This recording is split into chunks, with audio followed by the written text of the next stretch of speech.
What is up, creators? My name is Chris and I am back for another video, and I'm so excited to be back here on YouTube. It's been a while since I do a tattoo or a video for you guys, and I'm so excited because I'm bringing something really fun.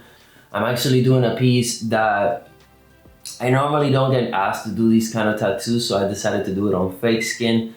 And this is the first fake skin that I ever do, and I'm very excited to do it because I'm learning a lot of things, and I know that a lot of you guys are in the process of learning how to tattoo, and most of you or some of you may be tattooing on fake skin. So I've learned quite a bit. I've tried a few. The one that I'm using now is the one that I've liked the most so far. It's called Real Skin, REEL Skin. It's really good. It's very close to what you would feel when you tattoo real skin, actually. There's a couple things you gotta be careful with because I do notice that I tend to go a little bit deeper, and also the machine sits it sits at a different height when I'm tattooing here. Like I almost have to kind of lean my hand a little further into the skin than when I do the tattoos, usually because when you're tattooing you're working on curved surfaces, so your hand sits lower and you don't have to kind of just bend your arm. So basically just what I'm trying to say is that the position of your hand is going to change when you switch from fake skin to real skin. So you don't want to get too many bad habits out of doing this, but it's a really fun practice. Like before trying this, I was super against using fake skins because I always thought, you're not gonna get practice and it's not gonna translate as well to tattooing. But it does, not completely. You still need to get your hands on a real client or tattoo yourself in order to learn.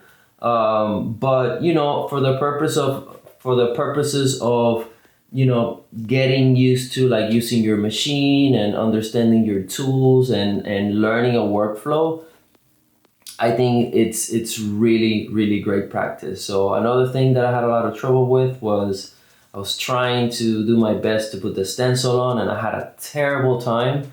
I almost had to freehand this whole thing because it was so faint. I'm still trying to figure it out. And I'm also trying to figure out how to remove the excess pigment that is left over because it's not very easy to clean it up. So I've tried soap, I've tried lotion, I've tried, those are the two things that I've tried, and they're not working. So I'm probably just gonna have to go online later and figure out how other people are doing it.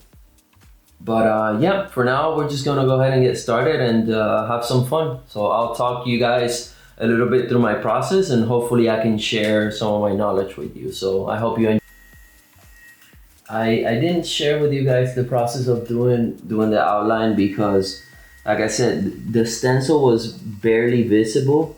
So I didn't think that you were gonna be able to get too much value from it. But we're gonna start here. We're gonna just clean up some of what I did already. And then we're gonna start working on the shading. But this has been such a fun process, like I said, because I normally don't get to do these really fun tattoos. People usually want things that are more, just more relatable to them. Usually something to do with it's either something to do with fashion or trends or their family and loved ones. So I like really wacky, fun art like this, and it's not something that I get commonly. So I think I'm really starting to get addicted to these fake skins because I can just do my own thing and I can have a lot of fun. So I hope that you guys are enjoying it as much as I am.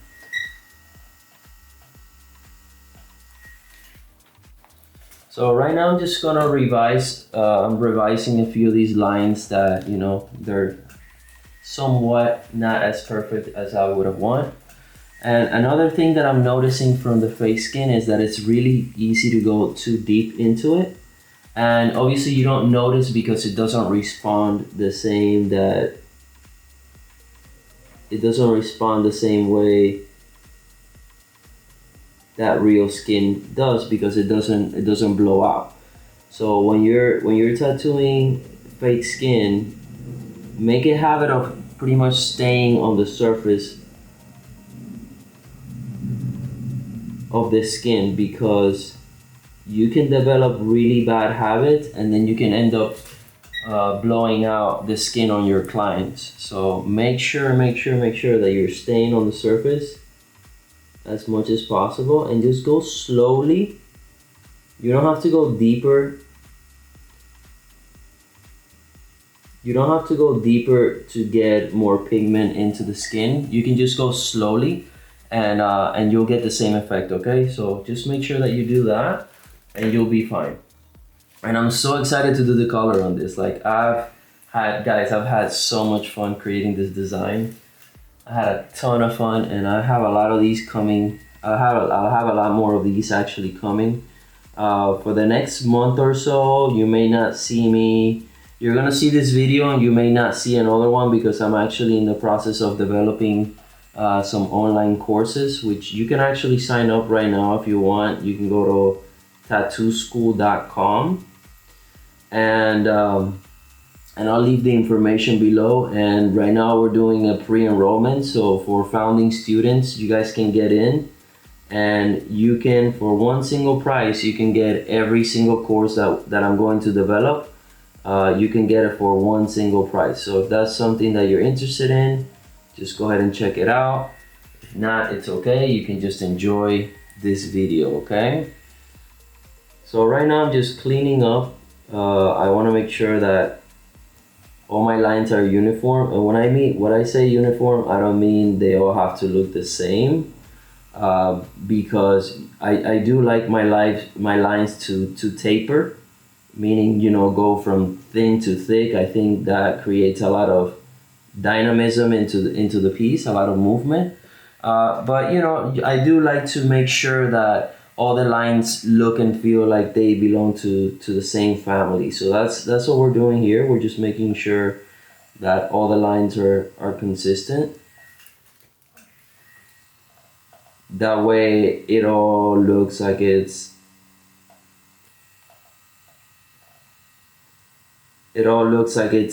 feels effortless is the word I'm looking for. Effortless. Because to me, that's actually one of the main aspects of like creating a really good tattoo.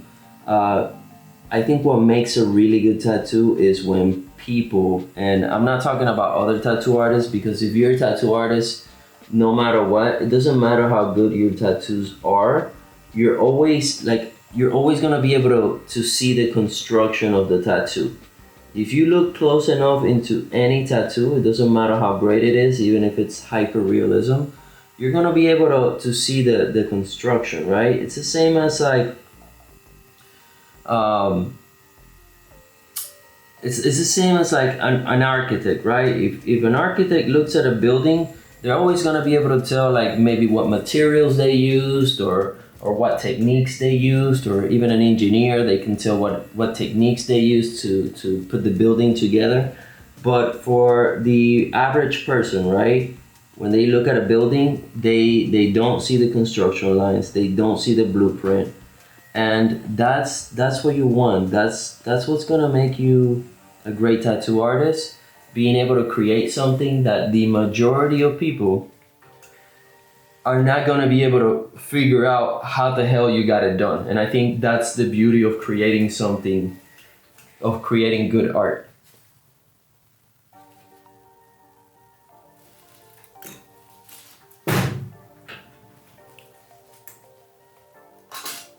I'm so happy to be back. It's been a while since I made a video. I've been working on building TattooSkuul, and I just took some time off. You know, I was making sure that I was building all of the systems to be able to give you guys all the value, you know, give you all the information, and create all of the infrastructure to have a school, to have an online school. But finally, I'm very close to being done with that. We're developing the first few courses right now. We already have the platform, and we have a community, and we meet on Mondays and we talk about tattoos and I answer questions. And on top of that, we also do on Mondays, we do Q&A. So I get on the phone with my students and we get to talk and I get to help them out in whatever it is that they're dealing with. So I'm having a lot of fun with that. As you guys know, I love teaching, and this to me has been a dream to be able to teach other people how to do what I do, and it's finally coming into fruition, and I'm just excited. I'm excited to be here. I'm excited to be back doing a video like this, and just overall excited. So one of the things that I've found that is what works the best to remove some of the excess ink is Lubriderm, just lotion. You rub the lotion on it.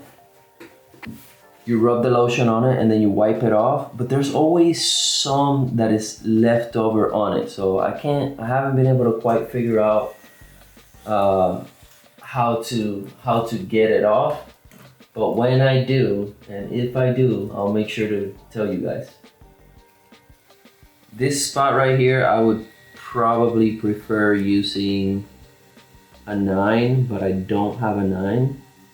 So I'm gonna go ahead and use a 7, and it's actually working beautifully, so that's fine. Okay, so now I'm working on the background, and one of the things that I like to do when I do a tattoo is I usually do the outline first, obviously, because I want to make sure that I don't lose my stencil. But then I go ahead and I do the outline from the bottom up, from the bottom to the top. That's usually the way that you want to do the outline. That way you don't lose your stencil. But then, I'm also noticing that I have to stick out my needle a bit more on these skins.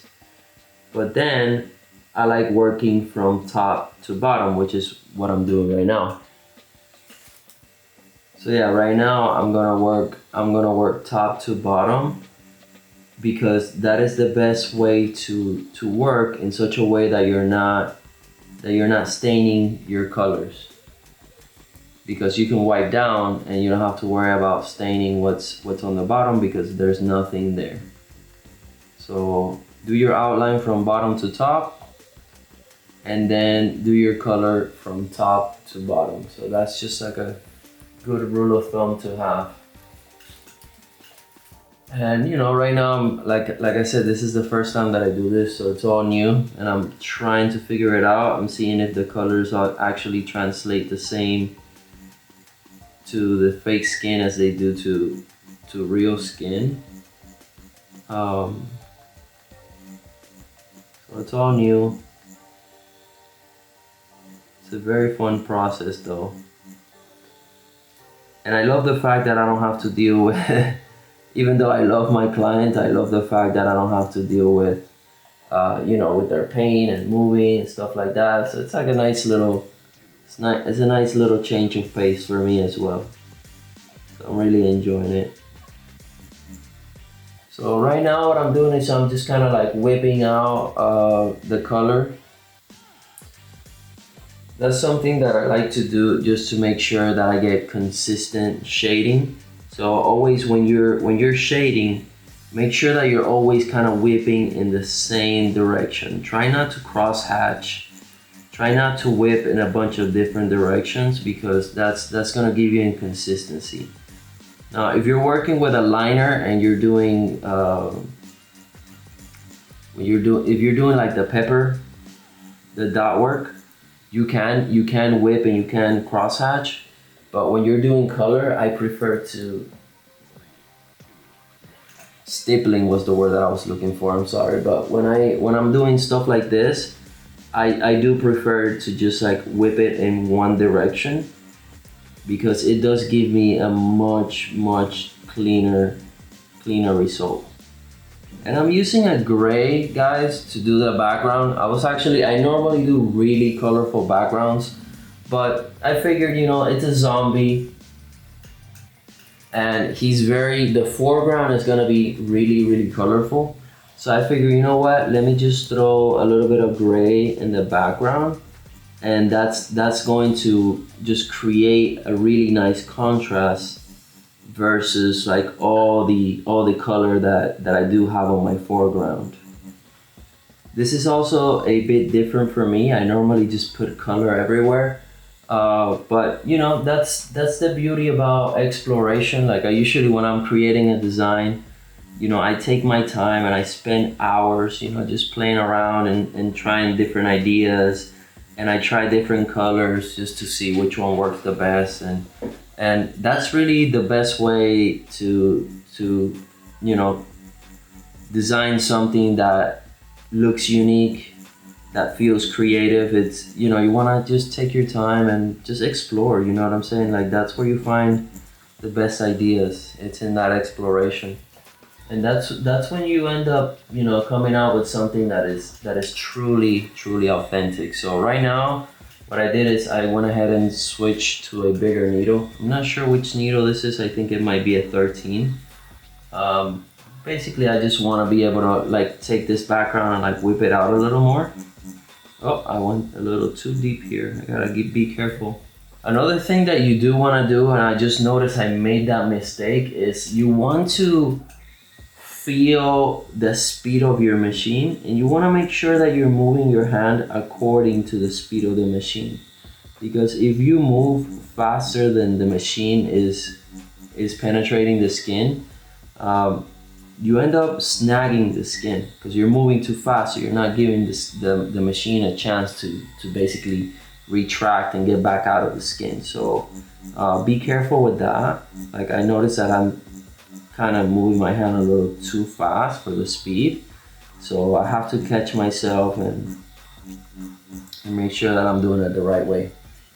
But I love this so much, guys. I feel like I'm painting, but I'm painting in the medium that I've done for such a long time. So it feels way more fun than actually like painting. So I feel like I'm discovering something completely new for myself, and I'm super, super, super excited.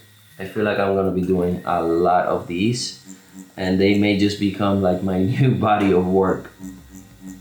As I am working my way out of this background, I'm dipping my pigments in a lot of water, like in my rinsing cup, because I'm trying to wash it out so it softens out into the background. So that's kind of what I'm doing right now, just very, very softly. That feels really good. I love the way it looks, I love the way it feels. So we're gonna leave it there for now and just gonna keep working my way around this side. This is so exciting. Super, super fun. I'm really happy to be sharing this with you guys. Sometimes we tend to, at least, I was actually just speaking to someone that I met yesterday, and he has been tattooing for well more than I have. Maybe, I don't know, over 20 years. I've been tattooing for 17. And we were talking about how sometimes we just get burnt. We get burnt out from tattooing because it's a lot of the same. A lot of customers, they always ask for the same thing, and sometimes we have to take a break and we have to find ourselves again. And he found himself by going to Thailand, and he ended up like meeting some monks over there, and now he's doing. I don't know what it's called, but it's the work that is traditionally from Thailand, and it's really cool because there's a lot more to it. There's a spiritual side to it where it becomes a ritual rather than just a tattoo. So it's kind of like an incantation, and he was just telling me all about it, man. And honestly, like it gave me chills, because there's so much that we can do as artists, and there's always, I think the most important thing is to be able to find that one thing that makes us feel good inside, you know. And sometimes we lose our way. You know, we are, at the end of the day, we have to like run a business, and we have to deal with clients and make people happy, and sometimes we lose ourselves in that motion, you know. So it's always important to be able to come back and find your center, whatever that is. And for the last couple of days, I feel like that's what I've been working on, and this tattoo is so special for me because I feel like it's kind of a symbol for me of that process of finding my center again, finding myself. I didn't realize how much I needed to do that, you know, to go back to my center and go back to the roots of who I am, and that's what I'm doing right now. And I feel more alive than ever. Being able to do this like really cool, as silly as it sounds, being able to do something so silly, you know, like this design for me, it's like so silly, but it's so fulfilling at the same time, you know. So I'm super happy with that. I still gotta work on this side of the background. For now, I'm gonna switch, and I'm gonna start working on Courage. And he's such a fun little dog. I've always loved the character. I actually didn't watch the cartoons a lot when I was a kid, because I grew up in Cuba and we didn't have Courage in Cuba. But when I got here, I got here when I was 12. I watched him a few times, but just overall, like I really love the character itself. So fun, so endearing. He's always on some adventure, and like everybody else is kind of clueless about what he's dealing with, which I actually really love. I feel like a lot of us, we experience that, you know, we go through so much in life and nobody really knows what we are experiencing because they're dealing with their own lives. They're in their own little worlds. It's cool to sometimes find meaning in the most unexpected places.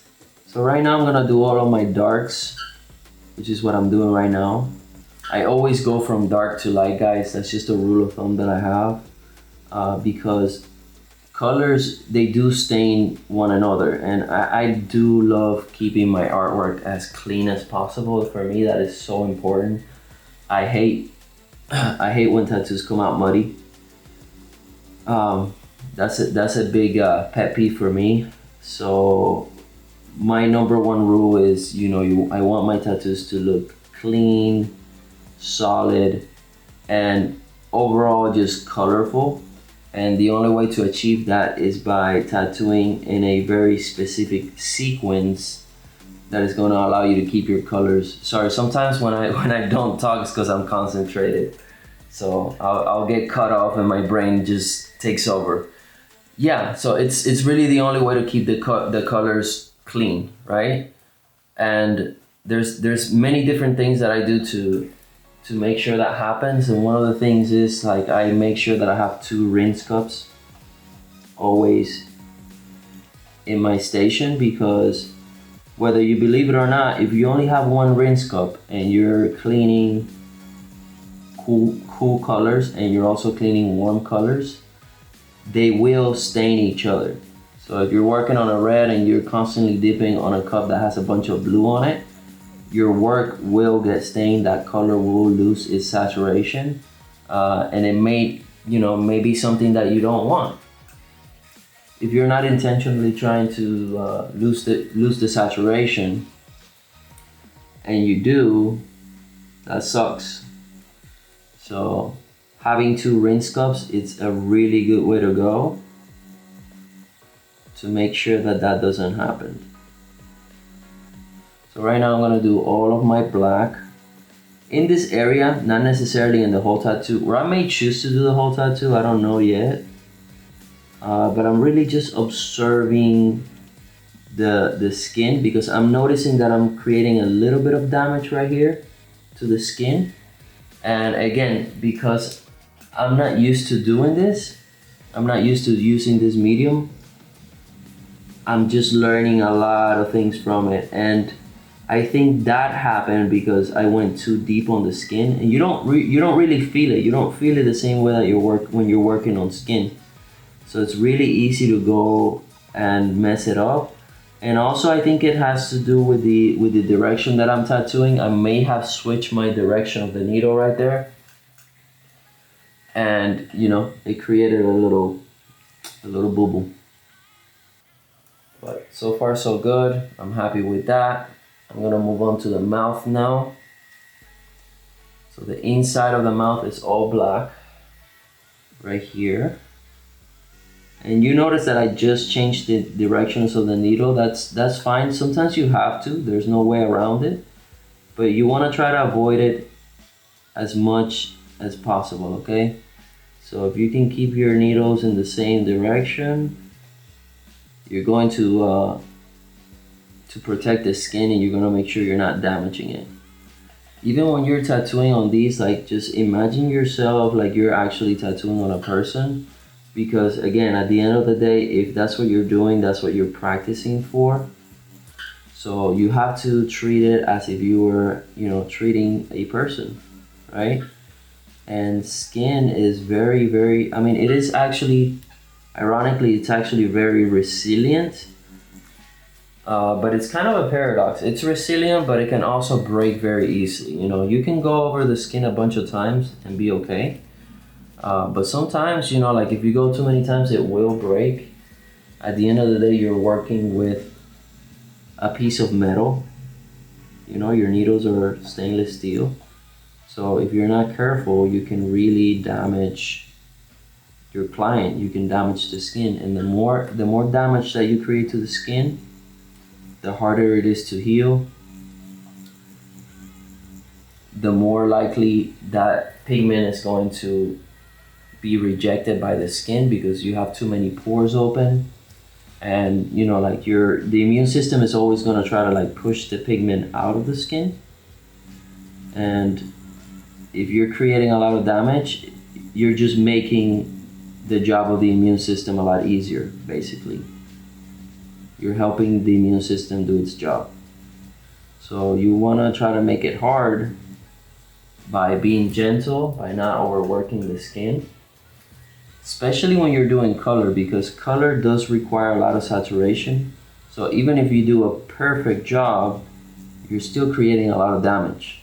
So you want to just be able to get in, get out, get your color in, and get the hell out. That's what you want to do. Alright, so I'm good with that. So now we're going to switch to a dark red, which we're going to use here on the bottom because it's kind of like the bottom of the mouth.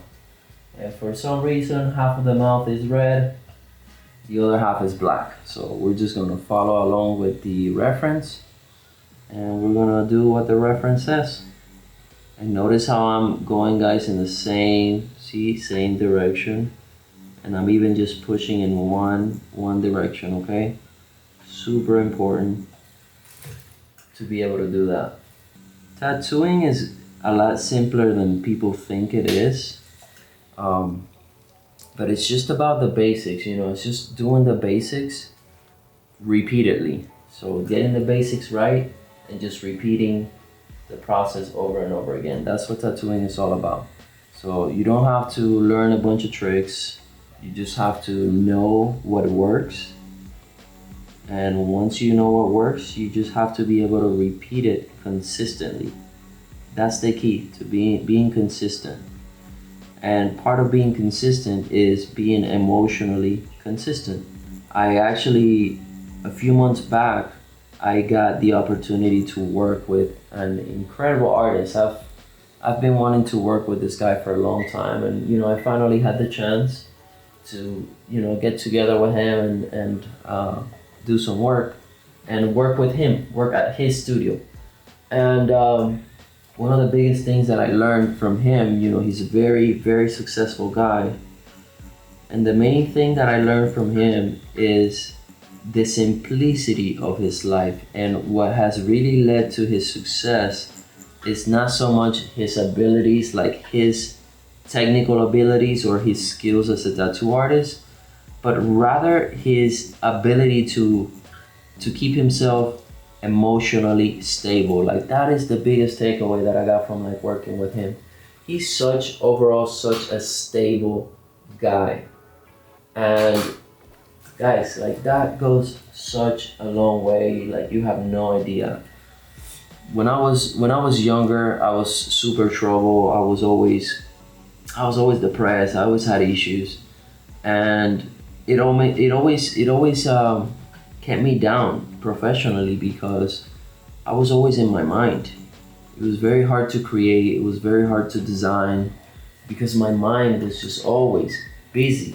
Just like thinking and thinking and thinking and being in pain and suffering and thinking about this and thinking about that. And it's like, yo, just shut up, figure out what it is that you need to get better. And a lot of times it's just reaching out for help.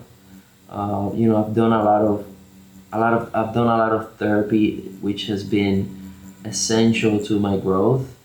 And I advise anybody, especially artists, because we're very sensitive to just any stimulation. So like it's only natural that life can feel overwhelming for us because of the type of individuals that we are. So people like us, like we need to have the tools necessary in order to succeed in life. And sometimes those tools are not being a good tattoo artist. It is, getting the help we need so that we can get our mind right, so that we can get ourselves kind of like out of our own way. Like you want to make sure that you get out of your own way so that you can bloom, so that you can be successful and enjoy life at a deeper level. So yeah, that was my biggest takeaway from working with my friend Victor. Very, very stable guy. Okay, so here I'm kind of just like freestyling a little bit. The idea was for the smoke to turn into courage, so I'm just kind of just creating some kind of like smoke and goo and just trying to have fun. Trying to have fun because nobody's judging me right now. I have no clients that are complaining. Alright, so now that I have that, I'm gonna switch to okay, so I'm getting this I'm darkening a light magenta that I have just to get some of this tones that he has in the back of his head. I think I went a little darker, but who cares? It's fine, it'll be fine. One thing, when you darken a magenta, when you mix it with black, it's gonna get somewhat cool. So it's gonna start leaning more towards the purple side. So just be mindful of that and be careful so that you don't go, if you wanna keep it magenta, you gotta be careful with that so you don't go too purple. So now I'm gonna switch my needles because I need something a lot smaller just to get into some tiny little crevices that I have here. So I'm switching over to a round shader, and I'm using, I think this might be a 5 round shader what I'm using right now. This is a great needle that I use all of the time. Out of all the round shaders that I use, and I only use 3s, 5s, and 9s, I would say this is the most common one that I use. I really enjoy this needle size, so it's really cool. Alright, so now we're gonna switch to a dark red. We're gonna get some dark red right here into the ears. Especially when you're working with round shaders, you have to be extra careful. Because they're so concentrated together, all the needles are just basically pointing in the same direction. You can cause a lot of damage to the skin, so you have to be careful with any needle. With this one, you have to be twice as careful because you can really hurt your skin. You can really hurt the skin, and you don't want to overuse it. Like I see a lot of artists, especially in the beginning, that they use round shaders a lot, mainly because you can maneuver them really well because they feel kind of like a pencil. But again, you're not working on paper and you can really fuck up the skin, okay? So just be careful. Avoid using it as much as you can. Only use it in certain specific occasions, like maybe right now. Maybe when you're doing a line, if you want to run a thicker line, it's a good needle to use. Yeah, just don't overuse it. Whatever you do, don't overuse this needle because it's super abrasive. So only in small areas, only with outlines.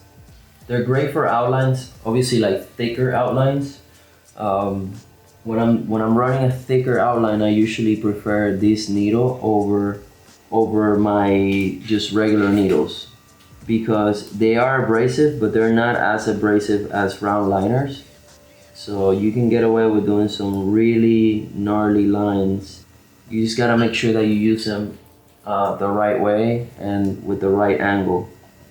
So again, you don't cut the skin, you don't hurt the skin. But if you can do that, if you can manage to do that, they are a absolute necessity in your toolbox. You need every tool that you can. You need every tool in your toolbox. You need your liners, you need your round shaders, you need your magnums, and you need to know when you use each one. Most importantly, that's very important. Knowing and having that discernment of like, when do I use what? So things are looking good. I'm happy with the way it's coming out so far.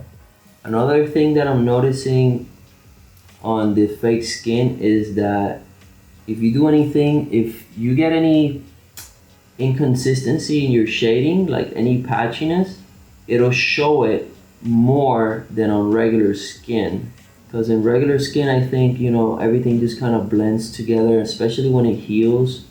Even if you have some like empty spots, eventually that pigment spreads and it all just connects together. But I'm noticing that's not gonna be the case with the fake skin. So you have to be a little careful. All right, so now we're gonna get some orange, some bright orange actually. We're gonna put it in the tip right here. And look at that, guys, just how much contrast you get from a dark red. Looks so good.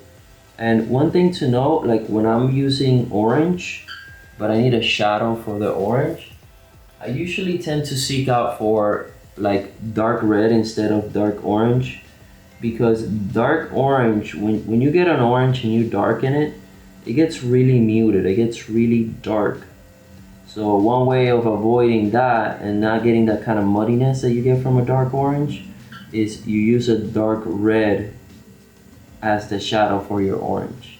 And because they're so close to one another, they're very close in the color wheel.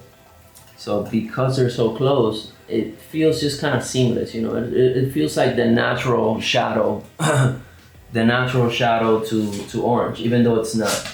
All right, so now we're gonna start working on the light pinks, and this is just a little bit of light magenta mixed with white, guys. That's all it is. And here, because of how small the area is as well, I'm working with my round shaders still. I'm noticing that my pink is getting a bit dirty, and that's because I didn't clean my needle as well as I should have. So make sure that you clean your needles if you're switching from one color to the next.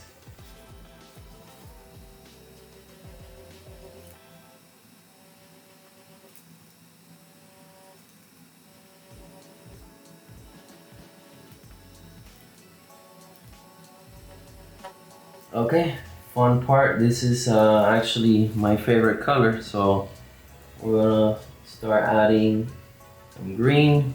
I'm gonna start adding some green to the mix here. And I'm curious to see if, like, I don't wanna do it because I don't wanna ruin the tattoo, but I'm curious to see if when I wipe green into the magenta, it actually smears the same way than it does on the skin. Because guys, like if you're working on a tattoo like this, for example, this is a perfect example. If I was doing this on a tattoo and I was to wipe this green into that magenta, it would completely stain the magenta. You have to make sure that you wipe away from the magenta. Another good trick is that you can just put some ointment on it so that it kind of seals the surface and it doesn't get into the pores. But then you have to constantly make sure that you're putting more and more and more, because every time that you wipe, you're wiping it off. So you have to make sure that you do that. So now I'm wiping away. This is what I would actually be doing. Like, actually, this would have been a mistake to have started with the magenta and then done the green. I should have done the green first.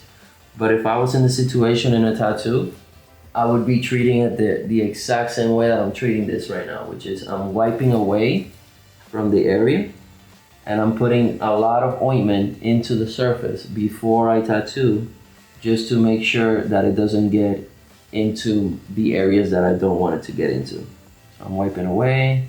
And I don't know if you guys can see it in the camera, but I went super deep in some of these lines. So it's like the fake skin has some like super deep cuts. If I bend it, I bet it would just completely break.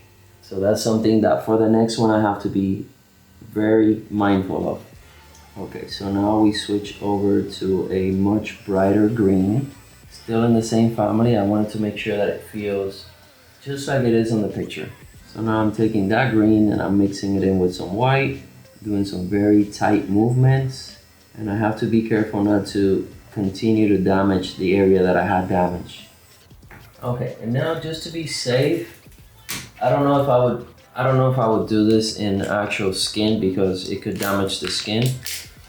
But just to be safe, I'm gonna lower my voltage and I'm gonna pass over that magenta again because I feel like it's not as clean as I would want it to be. So I'm gonna go back and make sure that I clean that up really well.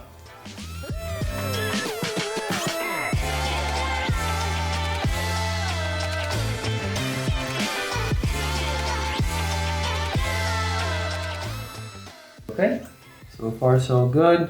That looks very nice. We're ready to keep going.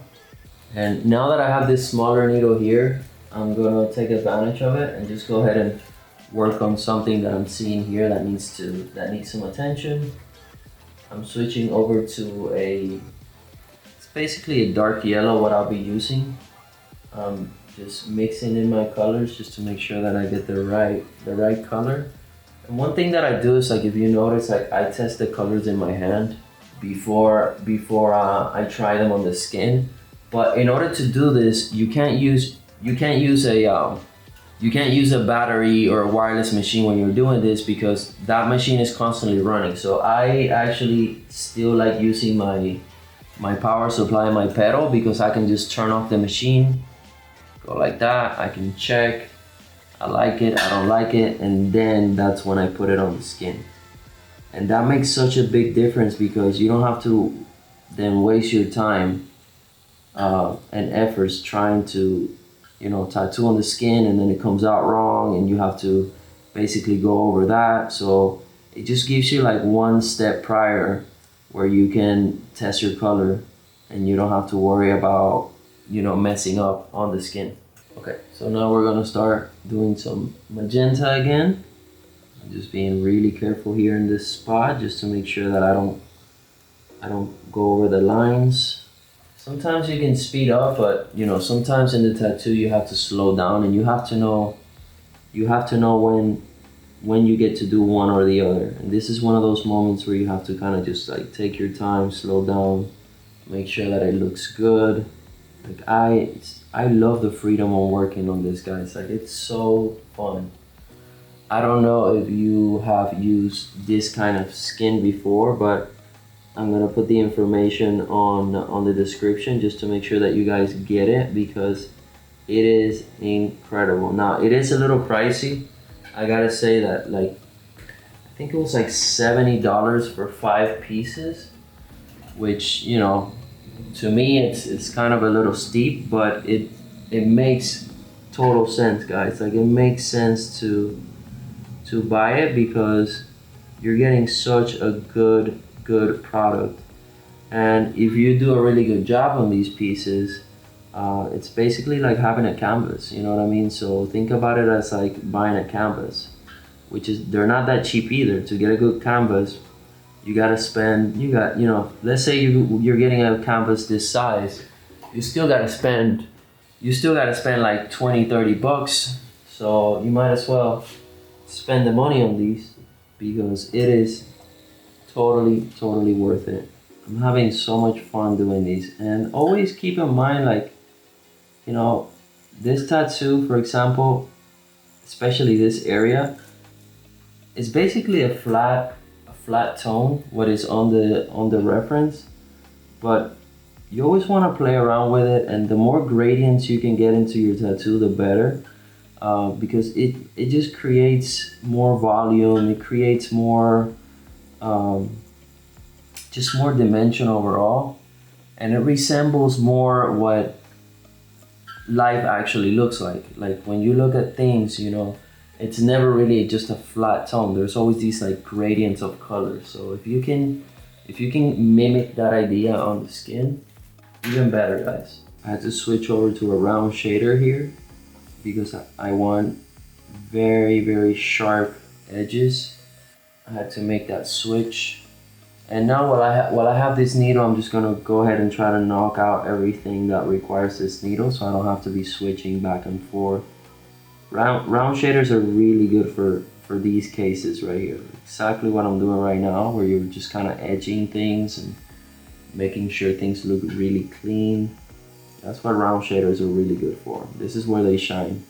But the best way to use a round shader is when you're moving your hand in the way that I am moving my hand, where it's just like very constant in one single direction. Is the best way to go about it without damaging the skin. I'm probably gonna do all the shadows for this part of the face. Now I do have to switch in the nose because I believe it has a different color. Yep, these little dots are gonna get, these little pores are gonna get a darker value as well. And now that I'm here, I'm just gonna go ahead and knock out the eyebrow.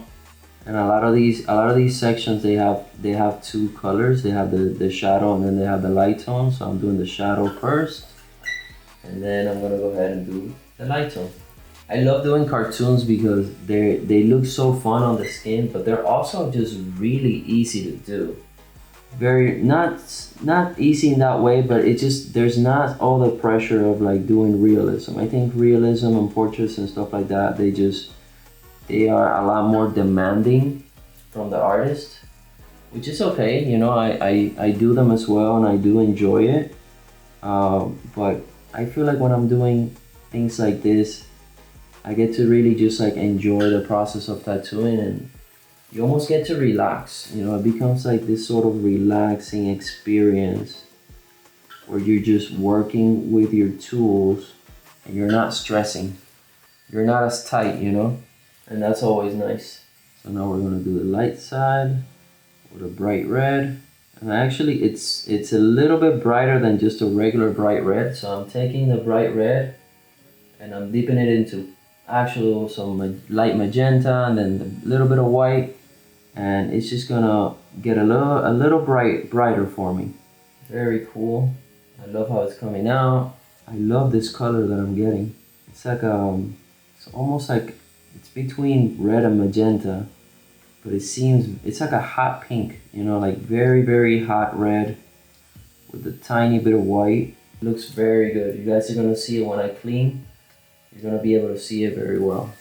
And I wanna make sure that I get into like all my little crevices. I don't wanna leave any spots. And I do the same thing, you know, I do the same thing, guys, when I'm tattooing. You know, I'm super thorough. I make sure that I don't leave any spots undone. Like that's what really makes a big difference between, you know, a regular tattoo and a great tattoo, is when you can see that tattoo just looks solid. Quick plug, Solid Tattoo Application. It's the name of my first course, guys. So if you're interested in learning how to, you know, do solid tattoos and do beautiful tattoos like this, you can go on my page and you can sign up right now. I think we are closing enrollment on the 25th of this month. And then we're not gonna be taking any students for another several months. So if that's something that you're interested in, go check it out. I'll leave the information on the description below, okay? Okay, now we're gonna switch over to the tongue because like I said, I'm working on every spot that requires a round shader. I'm just getting it out of the way right now. That way I don't have to deal with it later. And now that I'm looking at this, I actually noticed that I made a mistake this line right here was not supposed to be, so I gotta figure out how I'm gonna go ahead and fix that mistake. But it shouldn't be that big of a deal. And that just goes to show you guys that, like, even when you have been doing this for a long time, you can still make mistakes. But you know, most mistakes you can fix, you know, as long as you're not like messing up a letter on a name or something like that. Little mistakes like that, they do have a way to repair them. I just have to figure out what the hell I'm gonna do there. But I'm pretty sure that it'll be fine. I may just leave it. Most people are not gonna notice it anyways. Sometimes it's better to like leave the mistake than to actually repair it, because you may cause more damage and you may make it more noticeable if you actually do something about it.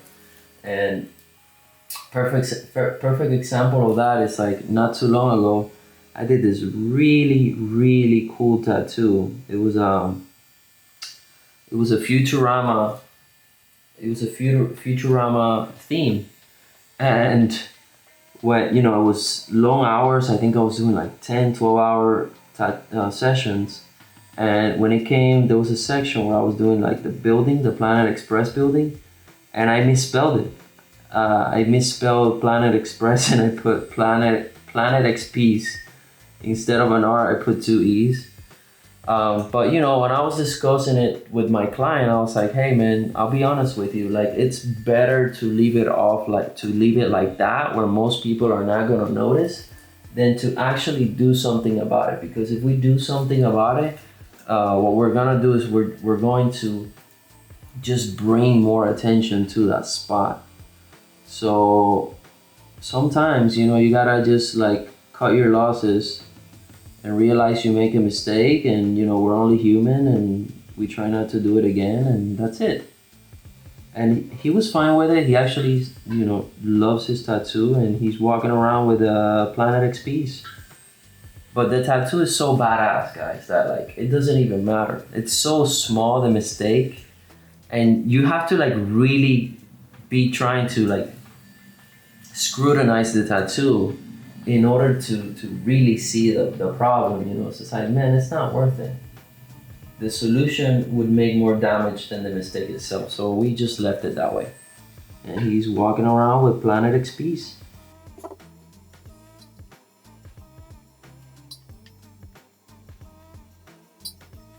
Okay, so right here I'm working on this shadow for the nose, and then we're gonna do the top section of the nose, the top section of the face.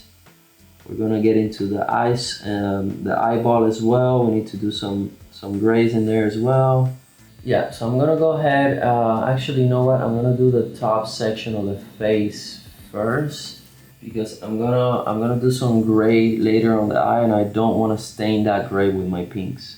So we're gonna do the pink first.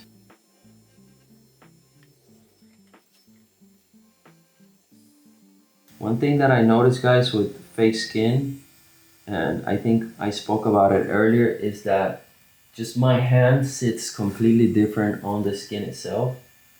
Normally, like I feel like my hand just sits too high, so I have to like stick out the needle a little bit more than I'm used to. So that's something that I'm trying to compensate for, because it is different from working on real skin.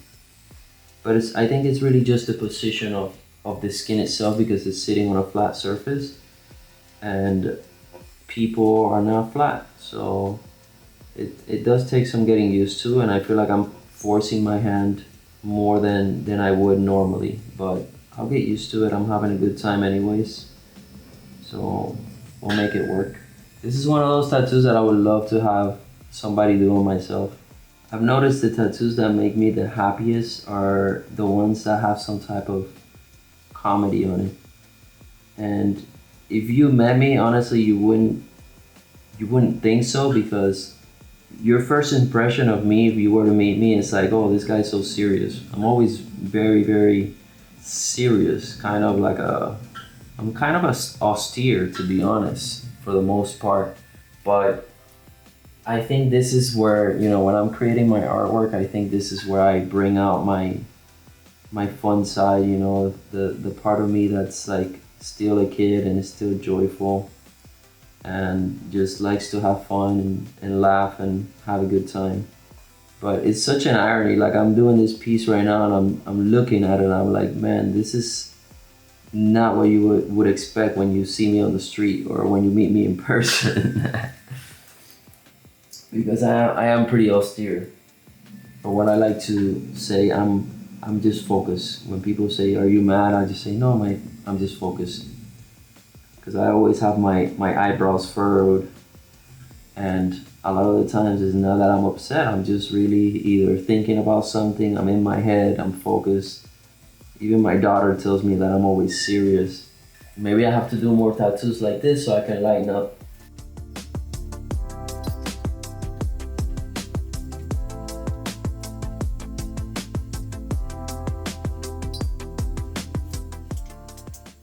This color I'm using, I believe, I'm not sure if it's from, I think it is from Eternal. It's called Flamingo Pink, and it's such a bright color, so beautiful. And it goes really well with another color that I use a lot that's called Saigon Pink, which is not from Eternal, it's from Fusion. But they just go together like bread and butter. Okay, so now I'm using, I notice that there's a darker pink right here in the middle of the paws. I'm gonna take care of that. I'm gonna handle that when I have my round shader. And if I haven't mentioned it before, let me just tell you, I'm having so much fun with this. I'm really enjoying myself. I need to do this more and more often. More fun tattoos for me.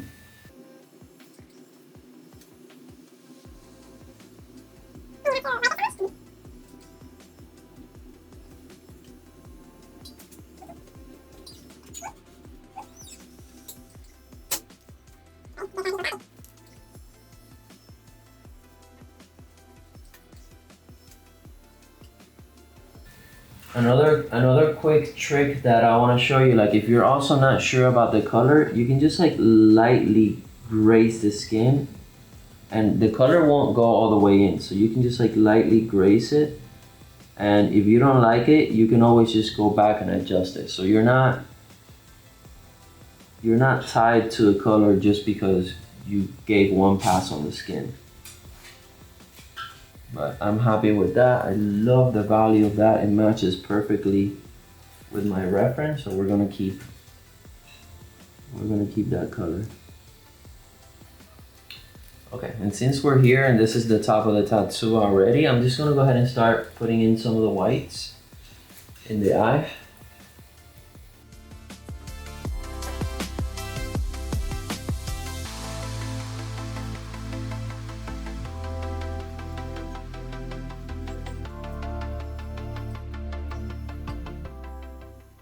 You just want to grab your needle and put it on the side like that, just on the edge. By the way, tattoos like this, if you're starting out, this is a great way of practicing, because I wouldn't say on the bottom part, I would say no, because it's more complicated. There's a lot more values and, you know, there's a little bit more realism to it.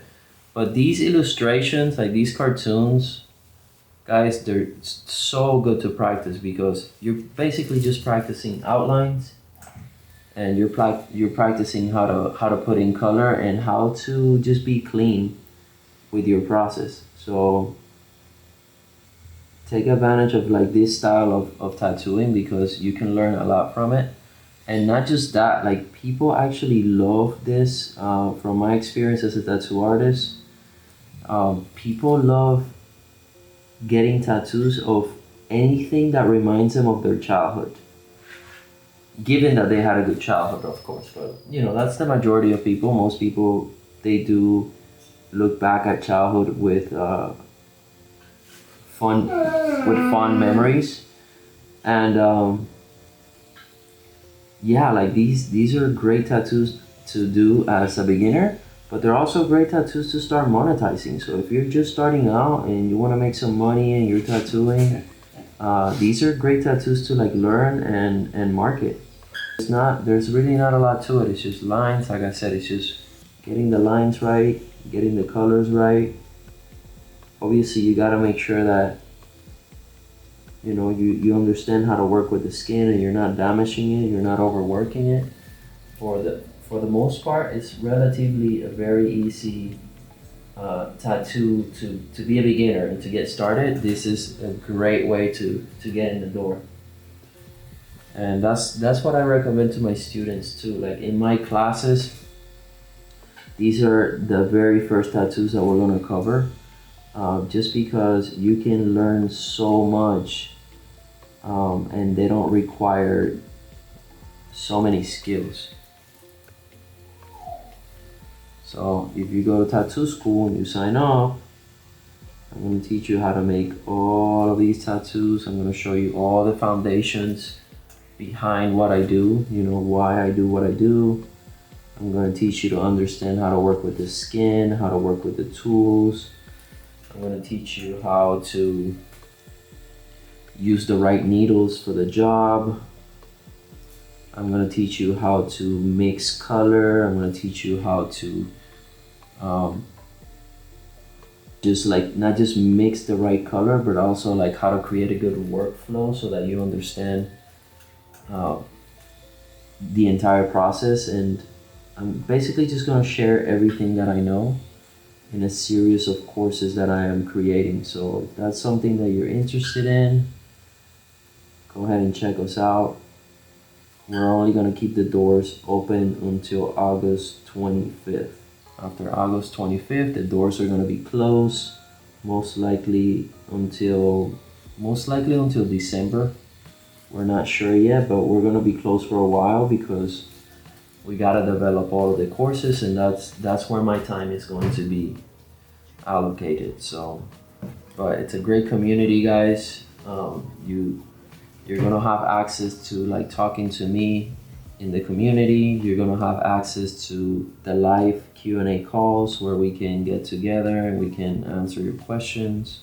We can review tattoos and just have a good time overall. Just have a good time, learn, have fun, and just build something that can actually help you make a living and make a living out of doing what you love to do, which is, to me, that is the most important thing. We have a couple of students that I've had conversations with them, and it really sucks because I'm realizing that there's a lot of people who, sometimes as a tattoo artist, you take being a tattoo artist for granted. But there's people who are sitting in a job that they just absolutely despise. And they have to be there because they have to, make a living. And that's something that we don't experience as tattoo artists because we love what we do. And that is so beautiful, guys. And that's something that I want to share with as many people as possible. And that's why I do this channel, and that's why I'm doing the school. And I just want to make sure that you guys have all the information that you need, all the tools that you need to have a successful career, because it took me a very long time to figure everything out. I've been tattooing for 17 years and it hasn't been easy. I've had to pretty much kind of figure everything out on my own, which that also means that you can also figure everything out on your own. I'm not saying that you can't. Also, a lot of these videos can be super helpful. Just watching these videos can just broaden your view and help you understand, give you a 30,000 foot view of like what tattooing is like. But there are a lot of nuances and things that it's really hard for me to show here on YouTube. But also, most importantly, like in order for me to teach you guys everything that I know, like I have to stop tattooing for a living. So basically, education becomes my business.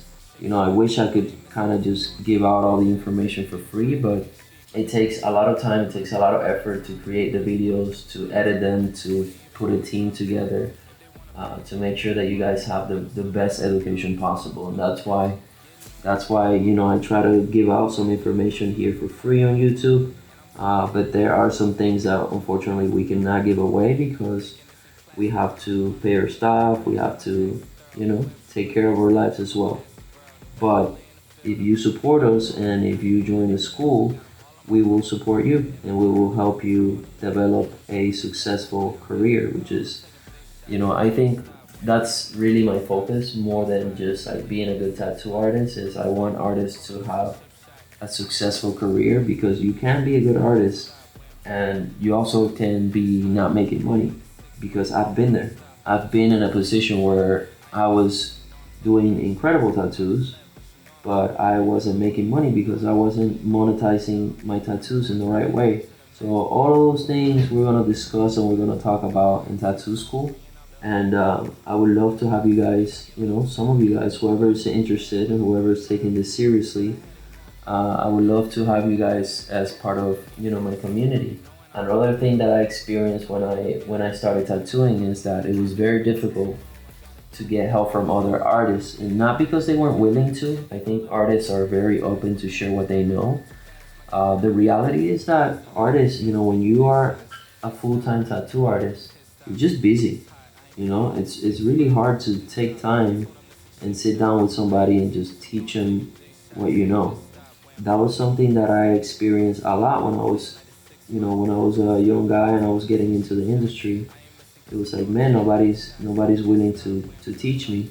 And no, it's not the case. It's not that they're willing to. It's just that they can't. They're dealing with running a business. They're dealing with taking care of their clients, and it's really difficult to do all of that and also sit down and teach somebody for free how to become a tattoo artist. So if you guys experience, if you guys have ever been rejected by tattoo artists, or if you've tried to get an apprenticeship and you haven't been able to, or whatever, like, just understand that these are people who are also struggling. They're also dealing with life.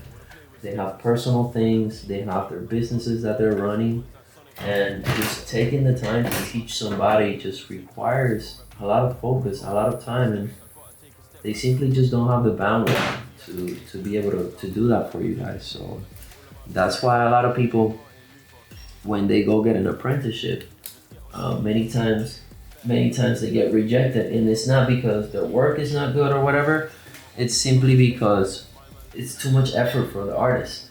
So one thing that you can do, if you're just starting to get into tattooing right now, and you want to get hired either as an apprentice or you want to get hired as an artist, the main thing that you need to do, the main focus that you need to have, is just getting really good at tattooing. You know what I'm saying? Being able to develop a good portfolio, a decent portfolio at least, so that when you go to a tattoo studio and you ask for an apprenticeship or you ask for a job, they see that you already have potential. They see that you're putting in the work, and they don't feel like they have to build you up from the ground up, because that's what a lot of tattoo artists feel. And think about it, many times when tattoo artists are training their apprentices become their direct competition. So if I have to put a bunch of time on you as an artist to teach you how to become a good artist, and there's also a high chance that you're going to end up leaving because that's life, you want to go get another opportunity somewhere else, or you want to open your own studio, then I'm kind of shooting myself in the foot. And that's how a lot of artists feel. You gotta understand, that is the sentiment behind artists saying no and like closing their doors to apprenticeship. And sometimes they also just can't handle more than one apprentice. So it's like, how many there's not enough artists to be able to satisfy the demand of all the apprenticeships that people need. So it's a lot of these issues combined together that are the reason why you may have had a trouble like getting an apprenticeship somewhere. It's because of this, but you can make your case better if you already have skills, and if you're coming to the shop with value that you can add. You can then you basically have better cards that you can play, and that's how you have to see it. That's how you have to approach it. So that's one of the things that I want to be able to do for you guys in tattoo school. So like, I want to give you the tools and knowledge so that when you go to a tattoo studio and you ask for a job, you can say, no, I'm not a beginner. Like, I actually have a portfolio. I actually have something to show you. And yeah, I may not have that much experience as a professional tattoo artist, but I know what I'm doing. And that is a completely different approach. And that is something that the artist or the shop owner or whatever, like they're definitely gonna take into consideration, because they're gonna say, okay, this guy knows what he's doing, he just needs like a little push. That's why, one of the big things that, I see a lot of courses that they give out certificates and this and that, and I'm gonna be honest with you, tattoo shop owners, like they wipe their ass with stuff like that, because in reality, they know it's bogus. There's a lot of tattoo educational, like tattoo schools out there that they promise people they're gonna give them a certificate, but it's like, what does that actually even mean? To get a tattoo certificate, it means nothing. The only certificate you can really show people as an artist is your work. So if you have strong work that you can show a shop owner, that's how you're gonna get in the door. That's the only thing they care about. They don't care where you learned it. They don't care who taught you. They don't care about any of that. Tattoo artists, real recognizes real. And tattoo artists recognize when somebody has got it. You either got it or you don't. And when you got it, all the doors just open up for you. You start getting invited to reputable tattoo studios to work. You can travel, you can do conventions, like you can do all kinds of stuff. You can do whatever you want. I get invited to work at different shops like all the time. I'll be honest, I just don't care to, because I don't like traveling as much. I'm not a big traveler, so that's something that I actually don't take advantage of that kind of opportunity. But it is an opportunity. So if you're the type of person who likes to travel, who likes to enjoy that kind of lifestyle, like that is perfect for you. But the only way you're gonna get into a reputable shop is that if you already have the skills. They don't really take people in that are just learning, because they have to maintain their reputation. The only way they do that is by having artists who can actually handle business, and also artists who are good people. You have to be a good person. You have to take care of your clients. You have to be kind. All those things play a big factor into being a successful tattoo artist, because the best way of maintaining your business and staying busy as a tattoo artist is by having repeat clientele.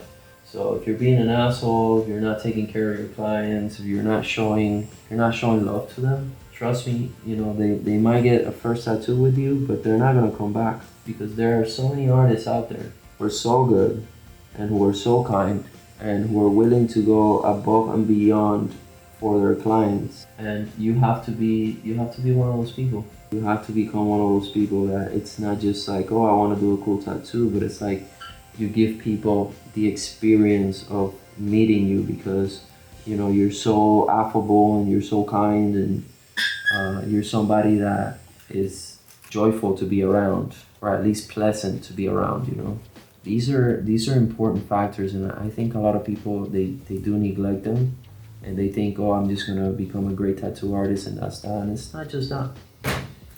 People are giving you their skin. They're giving you a part of their life. So when people give you that much, they expect something back. And what they expect is a good experience. They expect to be able to look down at their tattoo and just feel a sense of pride of like, damn, that's my guy. That this is the guy who did my tattoo, and they want to talk about you, and they want to talk about you. Like I said, talk about you with their friends or whatever, and just be able to tell a good story, a good genuine story. And it's so satisfying to have those experiences with people, and to be able to give people those kinds of memories. Like one of the things I do, for example, like this is just one way that I do that, is like there's the custom, not custom, there's a custom that usually tattoo artists, when they're working with a client, the client will buy them lunch. It's very customary. I do the opposite. When my clients come, I buy them lunch. And it's like those little things like that, they go a long way, because people remember. And then usually what'll happen is like the next time it's like, hey, no, sorry, man, I got you this time. I'll buy you lunch this time or whatever. But those little actions, they really count. When you do something with good intention like that, it goes a long way. And people never forget. I've made some of my best friends I've ever made are people who I tattooed. You can make unforgettable experiences from this job, and it's such a beautiful thing. It's more than just tattooing. You know, it becomes your life. People become your friends. Sometimes they become your family. You know. Okay, so I'm finishing up his teeth right now, and then we're gonna move on to my favorite part, the little zombie. I actually started off that design with the zombie. No, I actually started with Courage. I started with Courage, and I was like, what would be something funny that would scare Courage? And then I said, oh, okay, zombie. And then I just started kind of playing around with ideas, and this was the final result. But it's so fun. I had so much fun with this tattoo, honestly. With the design, because I'm having fun now with the tattoo. Okay. So now that we're somewhat finished with this guy, we're gonna start working on Mr. Zombie. So I think I'm gonna work on the rest of the background that I was doing earlier. So we're gonna go back to the grays. This will have to do. So I'm working with a 7 right now. I think I would have preferred a 9, but this will do. I'm making sure that I'm just maneuvering my needle on the right way so I don't mess up what's already there, because I'm not sure how this rubber is gonna behave, but I can tell you on skin, if you go over what's already there, you can definitely make adjustments. Like you can shift the color in one direction or the other. So I don't want to shift because I didn't do black lines on the smoke. I did pink. So I want to make sure that I don't lose that color because it looks really, really nice. So I just have to be very careful and make sure that I maneuver my way around and I don't mess it up. And right now I'm going to start dipping a little bit into the water like I was telling you guys earlier, because I do want this to kind of start softening out. So it almost, I basically just do like a kind of like an ad hoc wash. It's kind of like on the spot. And you can also, which is kind of what I'm doing here, you can start with the lighter section and then you can go back and you can darken certain sections. Just so you don't go too dark. Okay, very happy with that. I don't think I'm gonna add any gray on the outside of it. I'm not sure yet, but from the looks of it, I kind of like the way this ends. I think it frames the piece really nicely there. So I'm gonna go ahead and move on to the other parts right here on the bottom part. I'm gonna start working there. So now moving on. The way that I'm approaching this background, it's the same as I would approach black and gray. I do approach color a little bit different. With black and gray, you want to kind of just grace the skin just to kind of lightly create shadows or like just very, very soft transitions. When it comes to using color, it's a little different. You use different hand movements. So notice that here, I'm just kind of gracing the skin. Think about it almost as if you were scratching the skin. That's very close to the movement that I'm using as opposed to when I'm doing color. I would hate to say dig, but for lack of better words, I'm going to use the word dig. With color, you almost dig into the skin a little more than when you are doing black and gray. You're just barely grazing the skin. So that's essentially the difference between one and the other. It's coming together so nicely, guys. I can't wait to see this finish.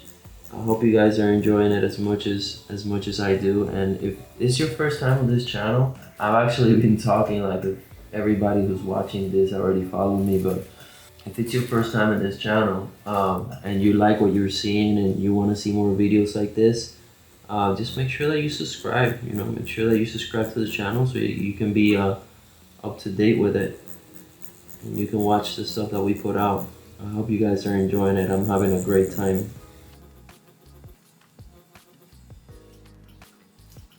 I just love this little guy so much. He's so fun to look at.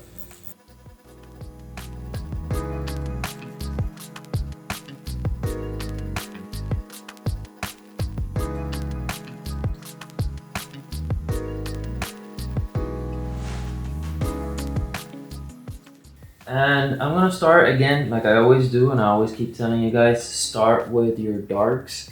So that's exactly what I'm going to do. I'm gonna start working with my darks. So I'm gonna go ahead and fill in the mouth. Now with the mouth, it's mostly black inside, but there are some, they look almost like spider webs, or they could be just drool that's just kind of like hanging in his mouth, but it's very faint in the reference. So I'm gonna go ahead and enhance it a little bit more because I think it looks really, really cool. So here I'm gonna have to slow down just to make sure that I can get that effect that I'm going for. I'm just gonna turn my needle on the side, start working on, let's just call it drool for the sake of it. I'm being very careful here just to make sure that I don't ruin the edges. And I can't wait to do the color on this, guys. Like, it's gonna be so fun. And you guys are gonna get to see how I actually go about blending colors and mixing them together. So it's gonna be really cool to watch, and can't wait to get there. I made a tiny mistake right now. I wasn't supposed to make this part black, but I think once I go over it with my color, it'll be just fine. But again, just another example that sometimes, you know, we make mistakes, and that's okay.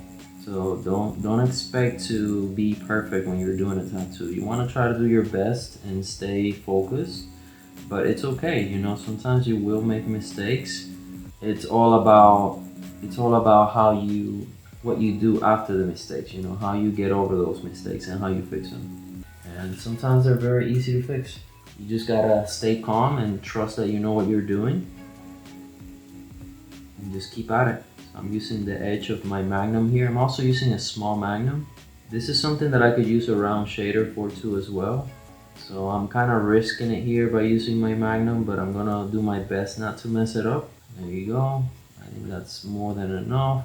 So I have to be really careful not to mess this up. But even if you do, right, even if I did mess this up, like, it's okay. I can just go over it with black, and I can just do it in another spot in the mouth, and that's fine too. So you never have to be tied down to the reference, especially when you're doing things like this that are very loose. You know, when you're dealing with realism and portraits and stuff like that, you have to be a bit more precise. But with things like this, you can always mess up because, you know, how much uglier can I actually make him? You know, he's already pretty messed up. So I'm gonna go around his teeth, always making sure that I'm using the edge of my needle and making sure that I angle it just in the right way.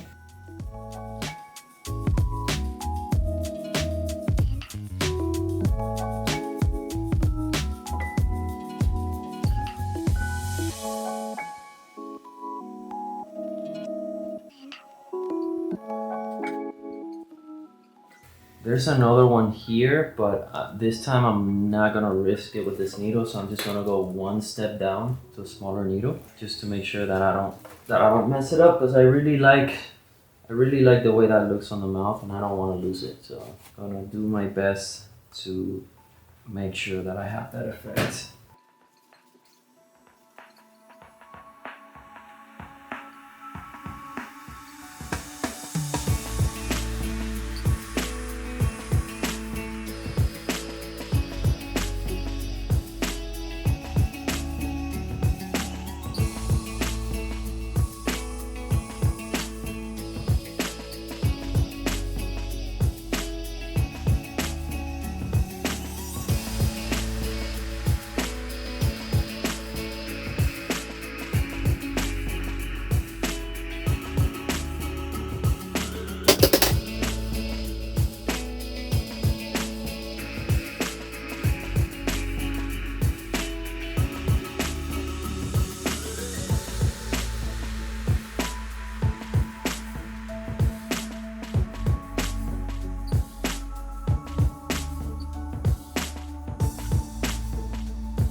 Okay, so one thing that's happening here now is that this drool right here is it's fading off into the inside of the mouth. So I gotta make sure that I create a soft edge around the top of it, because I want it to feel like it's like slowly kind of just fading out into the back. And if you do a hard edge, you're gonna lose that effect. So I'm gonna try my very best to make sure that I create a soft edge right here, and I just kind of whip my machine out until I achieve that effect. And I think I got it, because I'm gonna blend other colors into that later. So I just need to make sure that it doesn't feel like a sharp line. That's all I need. And again, this behaves quite similarly to skin, in the sense that if you start going too many directions in the skin, you begin to break the fibers. So you have to be very careful. You almost have to be more careful with this than with the skin itself. So just very carefully make sure that you fill it in.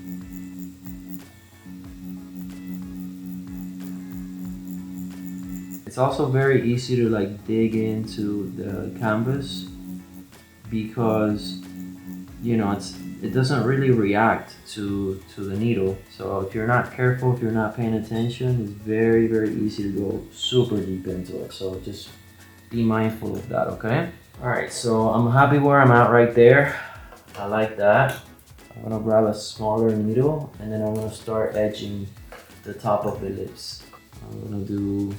I'm getting a cast shadow here. I'm using black with some red because the gums are red. So because it's casting a shadow on those gums, it's good to use the color, the local color of the gums for the shadow, right? It makes sense. So a little bit of black, some red, and it's very subtle. You can barely notice it, but things like that, they make a big difference, especially when, you know, throughout the entire tattoo, when you're making those choices, they do make quite a difference. So I'm very happy with that. I just can't help but smile when I see this thing, man. It's so fun, so fun. If any of you guys ever want to get a tattoo like this and you just let me go wild and free, let me know. You can hit me up on social and I would be more than happy to do it for you.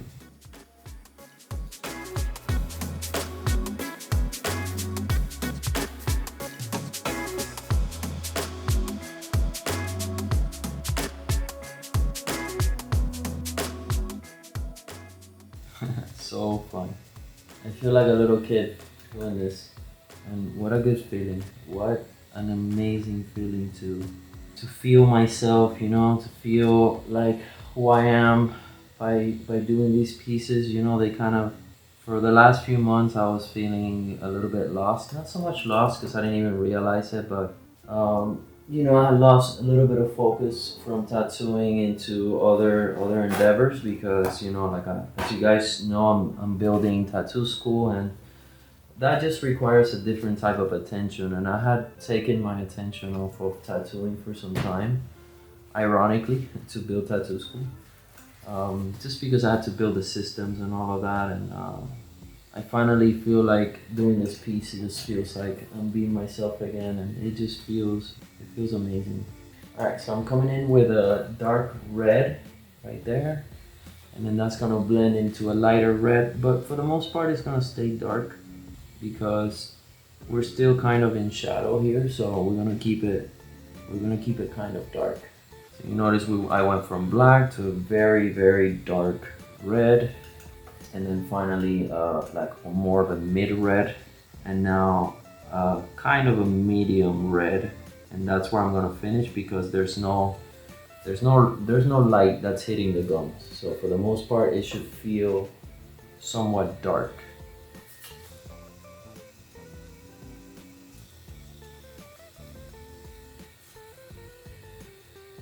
Actually want this to have a bit of a lighter value, so I got it to be too dark, so I'm gonna go ahead and just add a little white to the red and just bring it up just a bit. And I'm gonna bring some black right here in the middle, and then I'm gonna bring some shadow into the bottom part. Yep, that's what I was looking for. So now just a light occlusion right there. And boom, we're ready to go. Ready to rock. Look at that. Beautiful. So fun. All right, so now I'm gonna work on this side because I'm a lefty and I wanna get this done before I work here so I'm not smearing things around, okay? So that's kind of the idea why I go from top, right, and then to the side. And I grab my round shader now just because I just think it's gonna make my life a lot easier right now. I can get into those spots that are very difficult, and I can just get them right out of the way very easily. I'm switching over to a dark yellow, kind of a medium yellow. Some people would call this color ochre. Okay, so now I'm switching to a magnum, and we're gonna start working on the actual pencil. So this color is called Cocoa Bean. I really like it. It's a great color for like a deep shadow for yellow. It's one of those colors that is very versatile. You can use it for a lot of stuff, but it works really great for yellow shadows.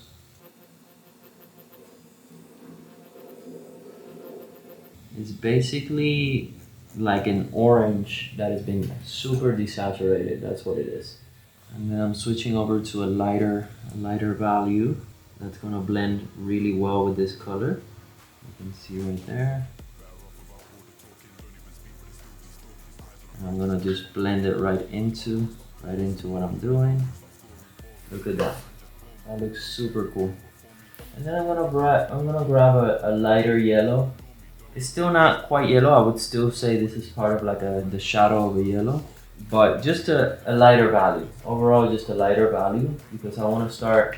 Like I said, I'm always trying to create these gradients. So this color is gonna go really well right there. There we go.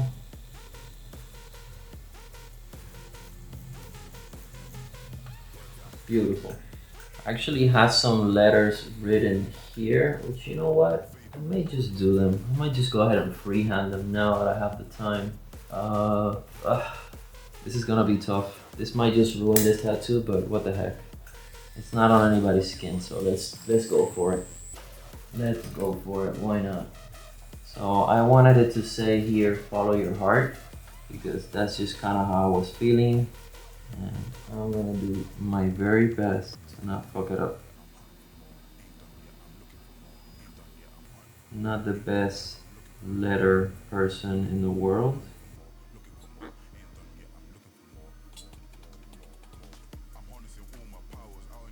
I already can tell that it's taking up more space than I wanted to, so I'm gonna have to improvise and just add a U, R,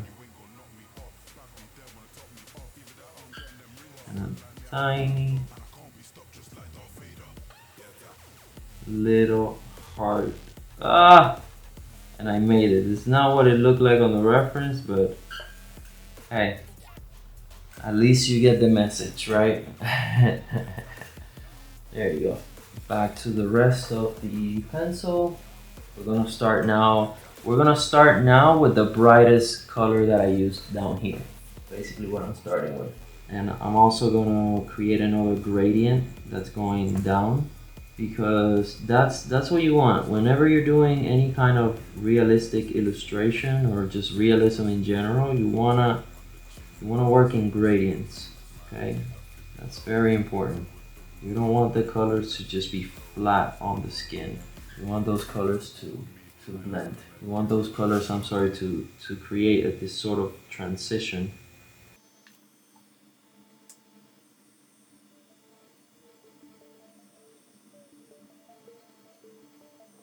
Okay, and right now it's a good time to start switching.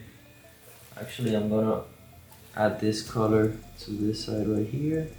Also gonna add it, nope, not right there. And now I'm gonna start working my yellow in. So I want it to be more of a warm yellow than just a normal yellow. So I'm gonna use like a yellow with a tiny bit of orange, and it's gonna give me that like pencil yellow. There it is.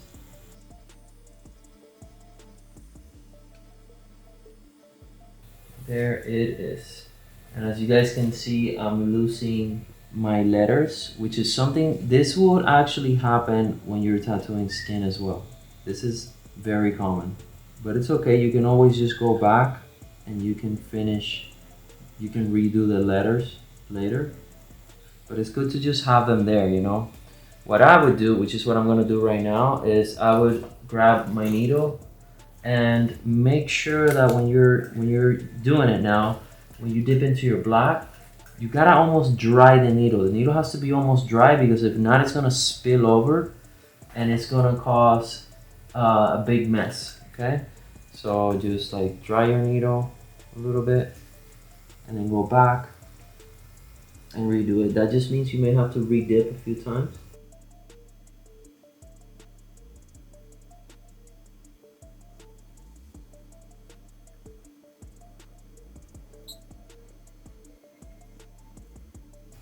I got it all with one go. Now I have to be very careful the way that I wipe it, because if you wipe it with a wet towel, it will smear into the yellow. So let's just pat it, and then we're gonna put some cream on it, and then just wipe away. And voila, there it is, beautiful. Okay, so now I'm moving on to, I'm gonna work on this part, on the wooden part of the pencil. Because again, I'm going from my darks all the way to my lighter colors. So I'm gonna work on this part. And again, I'm dipping into that cocoa bean. I really like that color. But now I'm gonna dip into a more like orange color, because I want that to feel a little bit warmer. And I think I got something that I like. I'm trying it here, not quite. I think it has to be warmer. So that feels a little better for me. I'm gonna dip again into the cocoa bean just to mute it.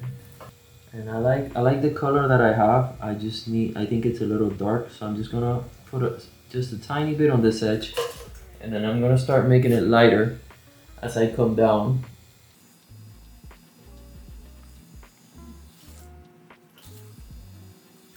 Right there, I wanna dip more into my white. That looks awesome. And then I'm gonna use this very same color, and I'm gonna add it right here.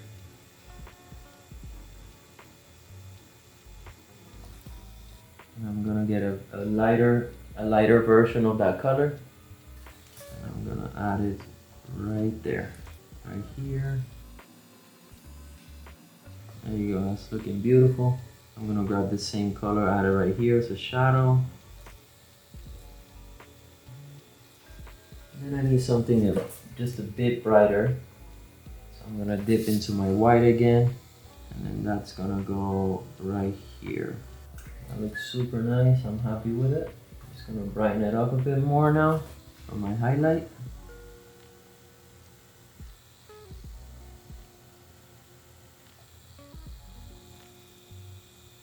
And I'm gonna add the same color right here. Look how beautiful that looks. That looks awesome. That makes me happy. Okay, so now we're gonna add the yellow right here on this side to work almost as a shadow. And I think I'm not gonna work on this side yet because I don't wanna stain it with the rest of the work. So I'm just gonna leave it like that for now until I figure out what I'm gonna do. So I'm just gonna finish the tip of the pencil.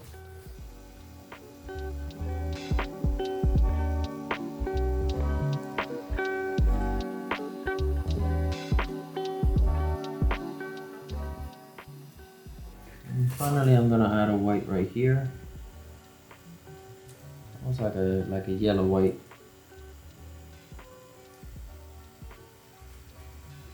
I think it could be whiter. So I'm gonna try to make it just a bit lighter. There you go.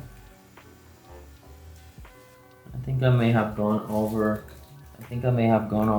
my black line right there. I see that I'm losing it, so I can do the same thing that I did with the letters. I can do it right here as well. I'm gonna just lightly go over the line.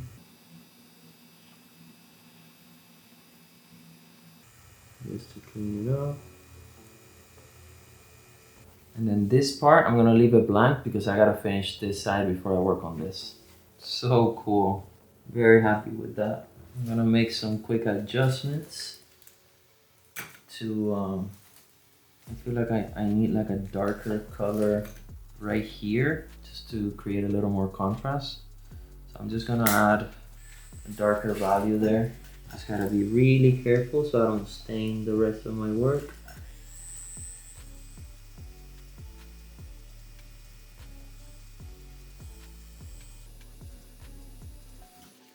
Voila, there you go. Now it looks cool. I think I'm gonna add now a little more shadow right here. And now I'm gonna add my yellow again.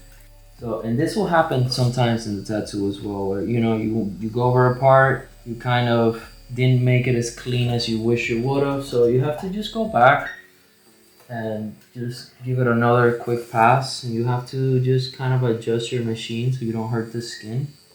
Adjust your machine, adjust your needles, and you got it. I'm so excited now. I'm gonna work on this ear. So we're gonna work on this little guy right here. I love the fact that the ears are different, the eyes are different. It's so funny. Okay, so I'm gonna start with my darker values, of course.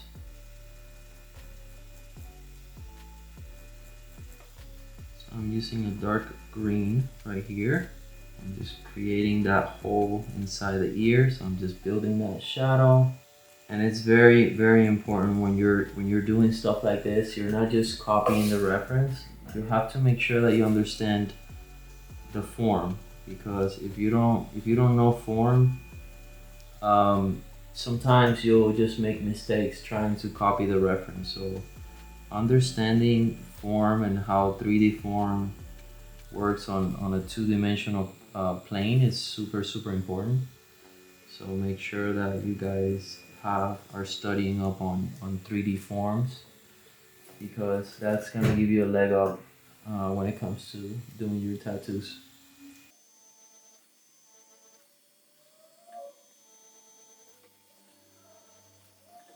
Okay, so now I'm working on this side, and again, like, I have my reference, but I'm also just being kind of free, because how much uglier can I actually how much uglier can I actually make this guy? So just enjoying myself, making sure that I don't mess up, but also just giving myself a little bit of grace.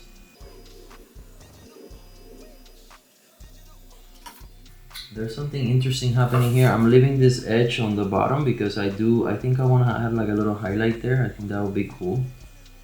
I don't know what it's gonna be. Maybe just like a grayer version of the green that I'm using. Could work. So I don't quite know yet, but I'm definitely setting it up so that I can add something cool there.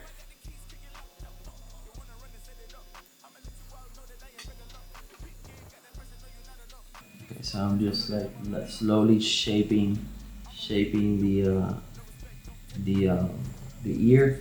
You know what, guys? Like, green is my favorite color to work with, but it's also the hardest because you have to. There's a lot of variations to green, and they're very different from one and the other. Like when you look at, for example, orange and yellow orange, you're pretty much just looking kind of at the same color, or like just different shades of orange.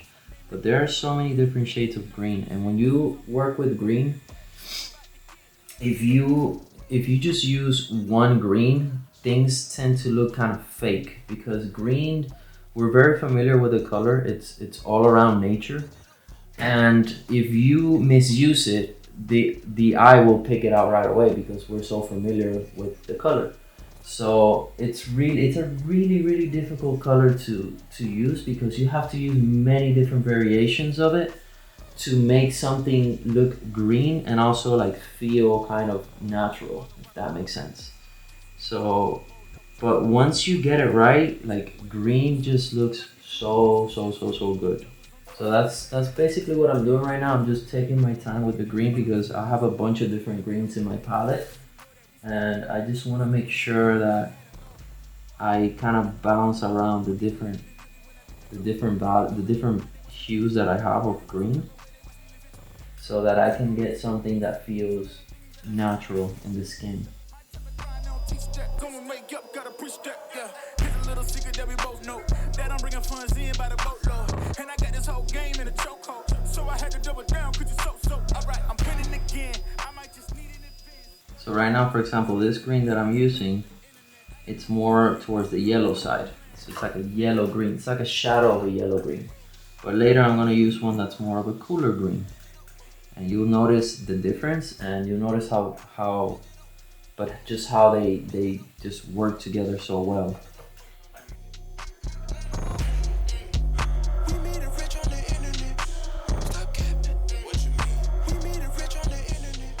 Okay, so now I'm using a green that's a little bit cooler, and you can see the difference.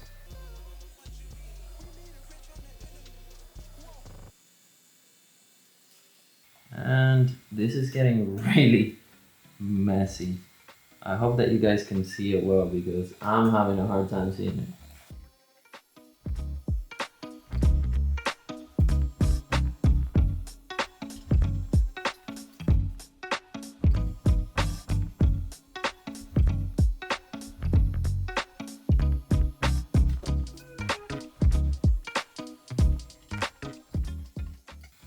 Okay, that feels good so far. So now I'm gonna work on the other side. There's a bit of orange there that I'm seeing that I wanna grab. So I think it looks really good. So I'm gonna add just a tiny bit of orange right here to this part of the ear. I think I went too much.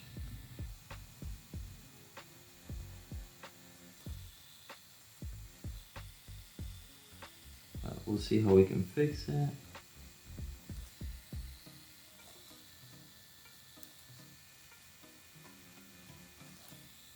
That works. It's not what I wanted, but it's close.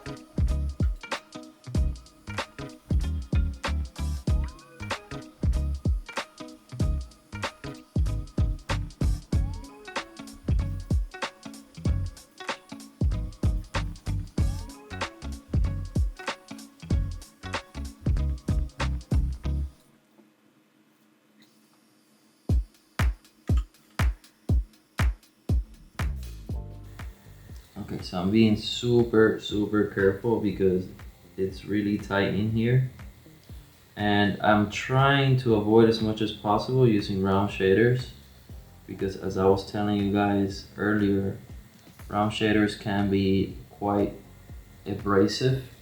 So I'm using a Magnum instead, a small 105.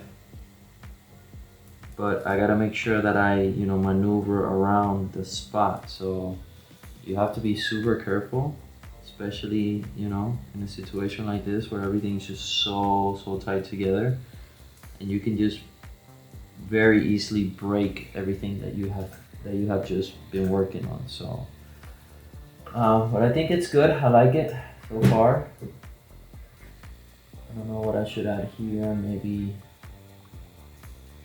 let me see.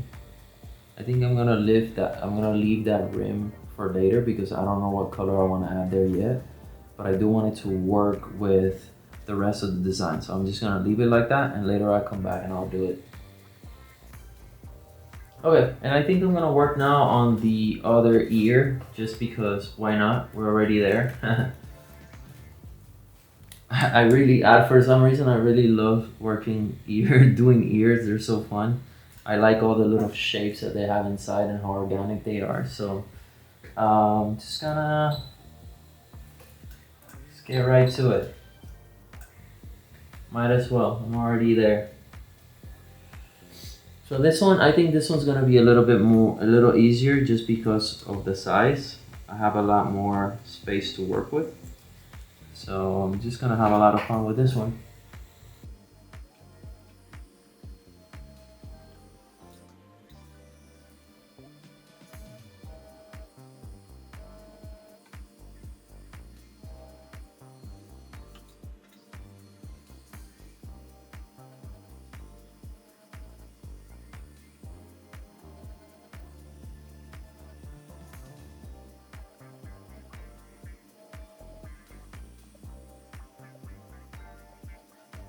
So right now I'm getting all of my shapes, and usually I start with my blacks. If there are any blacks, I always try to make sure that all my pieces do have black in it though, because black is gonna help you, it's gonna help that the piece just holds over time.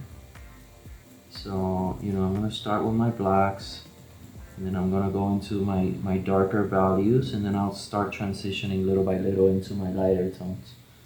That's always kind of the sequence. You know, sometimes there are some exceptions, but for the most part, this is always kind of the sequence. You go dark, then you go black, then you go like a dark color, then you go to a mid-tone, then you go to a light tone, and you may end up at a highlight. Sometimes you don't do a highlight, so it really just depends on the piece. But it's usually it kind of always goes in the same order. At least for me, that's how I like to work. It just helps me stay organized, and that way my pieces can look, you know, very very clean, which is always, for me, that's always the goal, just to have something that not only is it, you know, the idea is cool or whatever, but it's also, you know, clean, because that clean finish is what clients are looking for at the end of the day. You know what I'm saying? Like, they're paying not just for your creativity, but they want something that is clean, something that is gonna last a long time on their skin. And you have to take all of those things into consideration when you're doing a tattoo, because it's not just, you know, how is it gonna look now or how is it gonna look in the picture, but how is it gonna look down the line. And that's also why I kind of steer away from like hyper realistic stuff with a bunch of textures, because those tattoos, I think there's a certain threshold of textures that the skin can take before it starts to just kind of, I guess, capitulating to the needle. So it's very important to understand that, and that's something that you get once you've been doing it for a long time. You understand like how much the skin can actually take, and based on my experiences with that, it's why I make the choices that I make when I am doing a tattoo. So it's not just like, oh, I'm doing it like this because I just like it that way. I just feel like I'm doing it like that because I understand the limitations of the skin, and I'm balancing out, you know, like longevity versus like the end result that I'm getting now, because it's not the same thing. You can get a really cool end result now and a very shitty tattoo later. So it's really important to know and understand that, and that's gonna guide you to do just better tattoos. And when I mean better, I mean tattoos that are gonna just last a long time on the skin.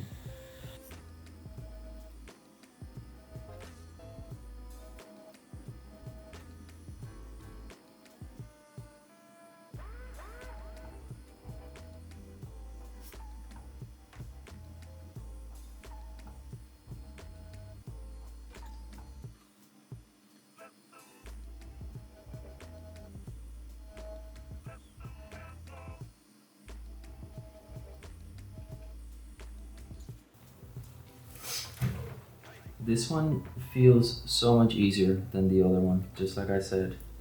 I feel like I have a lot more space to work, so I can, you know, just be a little more laxed when I do the work. Okay, so now I'm getting just a lighter version of that green right here, just for a tiny little bit of light into this piece. There's a lot of color mixing that's happening here in the background, guys. But it's honestly, it's not as hard as you may think. If you guys want to know more about how I mix my colors, just go ahead and tap into TattooSkuul, and I go really deep into color mixing there. If that's something that you want to get into and you want to learn, I can help you out with that, definitely. I've been working with color for quite a few years, and I have a really deep understanding of how to mix the right colors and how to do it in a way that is easy. Um, so I try to make it as easy as possible for you guys to understand, because I needed it to be as easy as possible for me to understand. So when I studied it, I try to make it very easy to comprehend in my own mind. So I try to explain things in a way that a 5-year-old would understand it, not because people are not smart enough, but simply because the way that we learn is by creating mental schemas in our mind, mental maps. We don't we don't hold a lot of information in our mind. So the best way to learn, the best way to learn is by just simplifying the information as much as possible, and and creating mental maps and mental cues in the mind so that we can recall the information later. So that's the way that I like to teach, just to keep everything simple for myself and for the students as well. So if that sounds like something that you might be interested in, hit me up and I'll be happy to help you with that. You can go to TattooSkuul.com, or you can just contact me as well, and I can guide you in the right direction. And as you guys can see, I'm leaving some edges on the bottom of the ear because I want to have a secondary light that's hitting it. I'm probably going to use some of the pink that's coming from the smoke right here, and it's going to go into the ear. So that's kind of what I'm setting up, so that I can create that effect later. Just in case you guys were wondering what that space is for.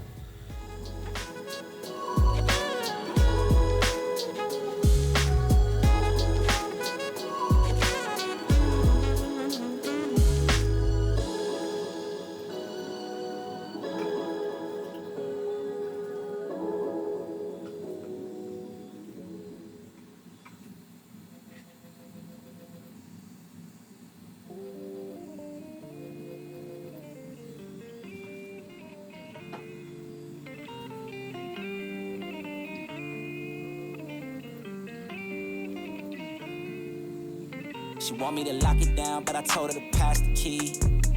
You gotta slow it down, girl, you moving too fast for me. Nobody did it like this, so they wonder, they asking me if I can slow it down, cause it's coming too fast for me. Baby, don't try it, just stop it. You should know that I got options. I be fly like I live in the cockpit. Mess around with the money, get drop kicked. Only one in the city to pop quick. Never cared about being your top 10. Got a house in the hills, can you top this? I came from where them boys do you top list. It get crazy around here in my section. All of my ops get to stepping. Know how long I had prayed for these blessings. Took my L's and turned them to lessons. I go take it, I'm not in the... Okay, so now we're gonna throw a bit of orange here as well, just like we did in the other ear. And for those of you who don't know, that's called subsurface scattering, which is basically what happens when the light enters a thin layer of surface. And what happens is that the light just kind of travels through it, and you can see the light shining through. So in the case of the ear, it's likely that what you're seeing, it's not likely, it is what you're seeing. You're seeing the red from the little veins and the arteries in the ear. And you can see the blood through the light. So when you see that your ear gets like super red because it's, you have light behind it, that's what it is. It's called subsurface scattering. Okay, well, I'm gonna leave everything else just like it is because I don't know what I'm doing there yet, but it's perfectly set up for my next move. So for now, I'm just gonna leave it there.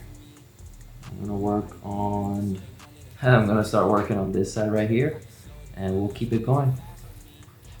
One thing that I'm noticing now is that I got some of the green to stain my gray right here. This is something that I was kind of concerned with.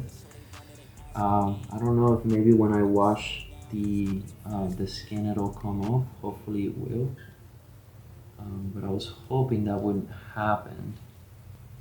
Unfortunately, it did. but we'll fix it. We'll make it work. Maybe I can just lay another pass of gray over it, and then it'll fix it. I can see it here too. All right, let's just keep it going. Let's keep it going.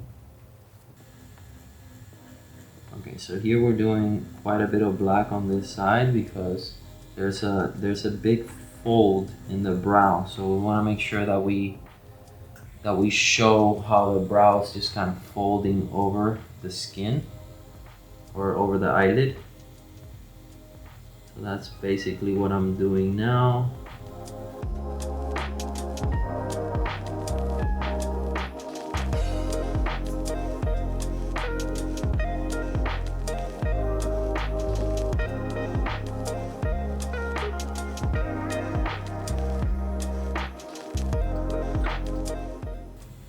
Okay, so here I have to darken up a bit because just because of where Courage is, it's casting a shadow on his forehead. So I gotta just make sure that I have a nice little shadow there. First I want to make just a couple of lines just to show, you know, how his eyebrows are kind of furrowed, and then the rest is gonna be more of a just like a shadow tone. I'm gonna grab a green, just darken it up with some black, start building up my shadows.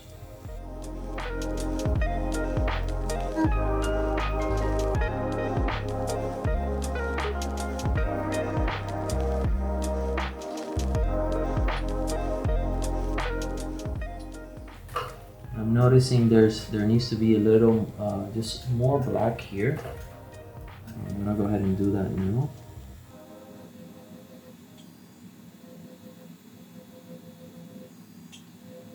You always want to try to get things right the first time around. If you don't, it's okay. You can always try to go back and fix, or you know, just do another pass. But if you can get things done right the first time around, even better that way. Even better. Okay, so I just need to get a little bit of green right here on the side. It's a very tight spot. I could use a round shader, but I'm just gonna try to get in there with my 5 mag. And I think it did a good job. I think I'm happy with that. I'm okay with that.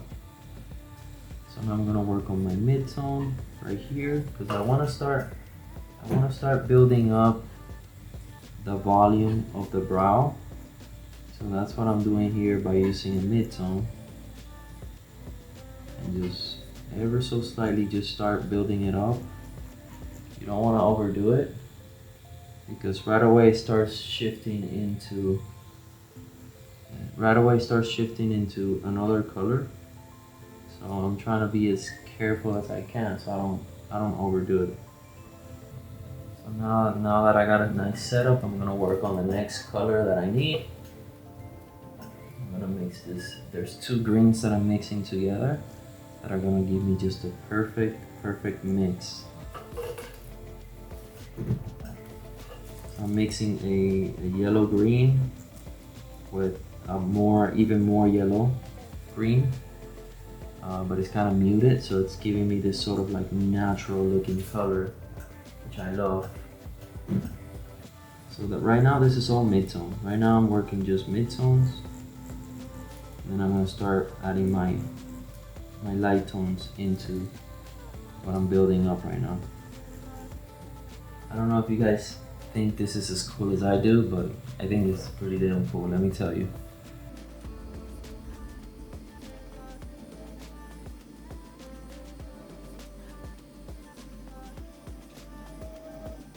I feel like when I talk to you guys, it's like the most that I talk to ever.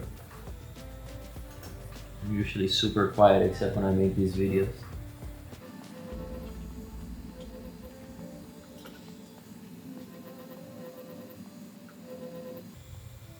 So I'm completing my shadow here, and notice guys, I don't know if you're noticing, but I switched to a different green, just like I was saying. Make sure that you're switching between greens because that's gonna give you a more natural feel. so now I got a nice light tone in there.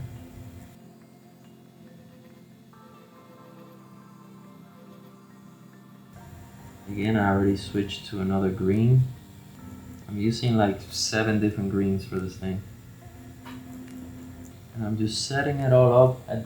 Always what I try to do is I'm setting everything up so then I can just finish up with my light tone. And it's almost like the light tone basically closes the, I think about it like I'm building almost like a puzzle, like a jigsaw puzzle. And my lightest tone is always like the last piece. It's the piece that kind of just closes the puzzle. So right now I'm just kind of setting up the puzzle. I'm putting on all the pieces that I need so that then I can come in and I can, essentially close the puzzle.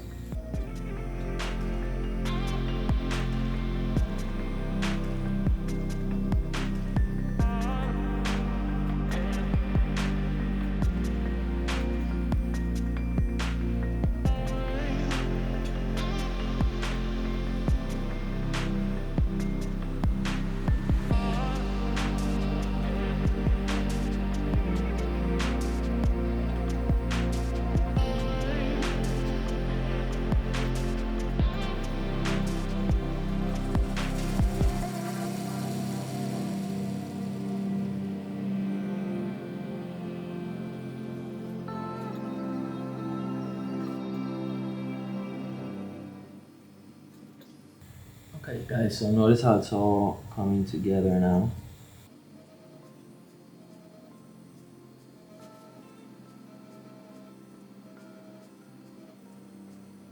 And I want to leave a space on the side of this hair because I do want to add like a little highlight there. I think it's going to make the hair pop even more. And I also want to leave a little spot right here because there's going to be some white in that area right there. That spot right there is going to have some white to it.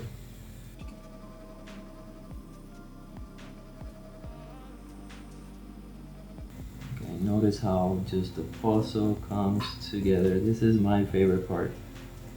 When you add the white not the white highlights, there's no white here, but just when you add the lights, and just everything just comes together.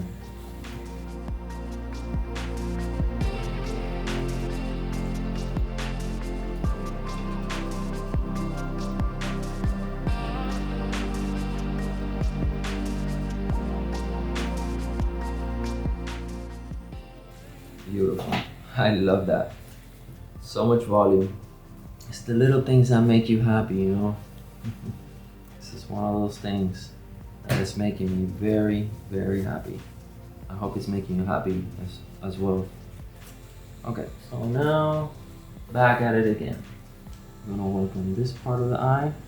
Notice how I'm working from the top to the bottom, guys. I try to be very methodical in the way that I do this because tattoos tend to get stained very, very easily. Like it's super easy to stain your tattoo. So the more methodical, the more careful you are when you're working, the better, okay?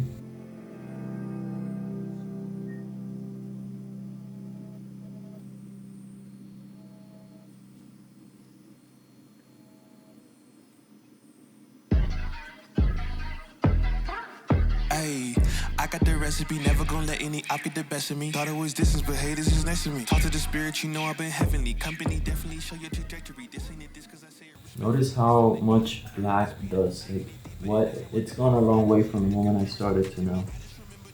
Black pretty much shapes the entire image. You can essentially just work on an image just on black alone, just with black alone, and you can get an image to look like an image just with the black. That's how important black is. So when you're working on a tattoo, the very first thing you need to do is you need to take care of your blacks. Because by the time that you're done with the blacks, you'll notice that the image, you can already tell what the image is, right? So that's how important black is, guys, on a tattoo. So make sure that you're using black on your tattoos, okay? If the tattoo doesn't have black, make sure you add black to it. if your reference doesn't have black, just bump up the contrast until you see black. Okay? It's really important because it completely changes the way a tattoo looks.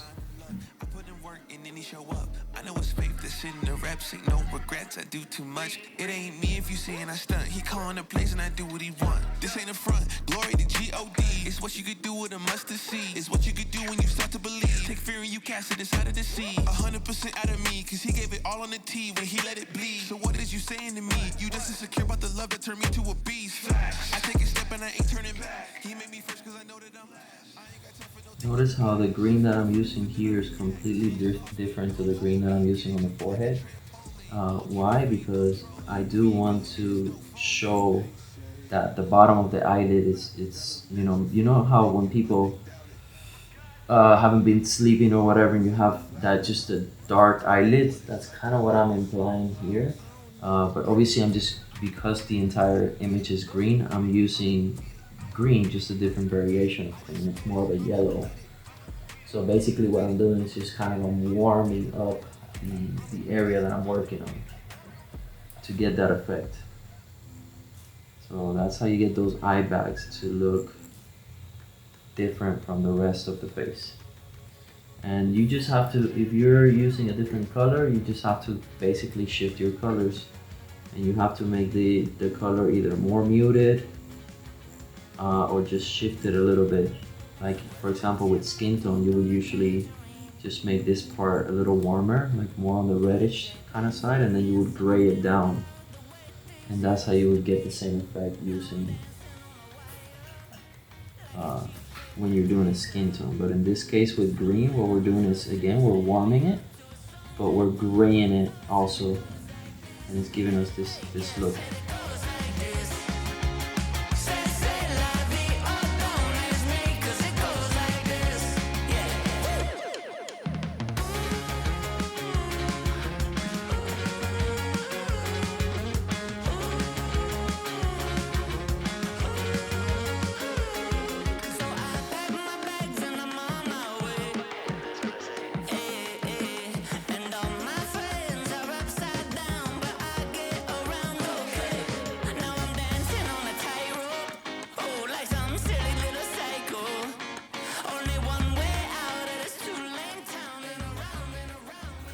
Okay, for this section here, I'm going to use a round shader just because it's so tight and so small that I think I'm going to have trouble using anything else. So I'm going to go ahead and use a round shader for that. Small one too, just a 3 round shader. I'm going to add a little hint of red right here just to warm it up.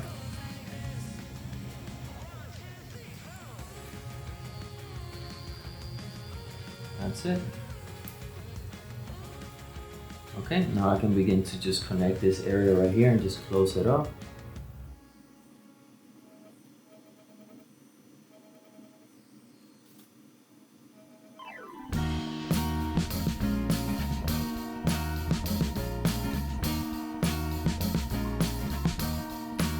I am waiting for a bus at the end of the night, under street lamp, bent face flame by the light. I'm going away, I'm going away, I'm going away. And the sun gonna shine on a brand new day.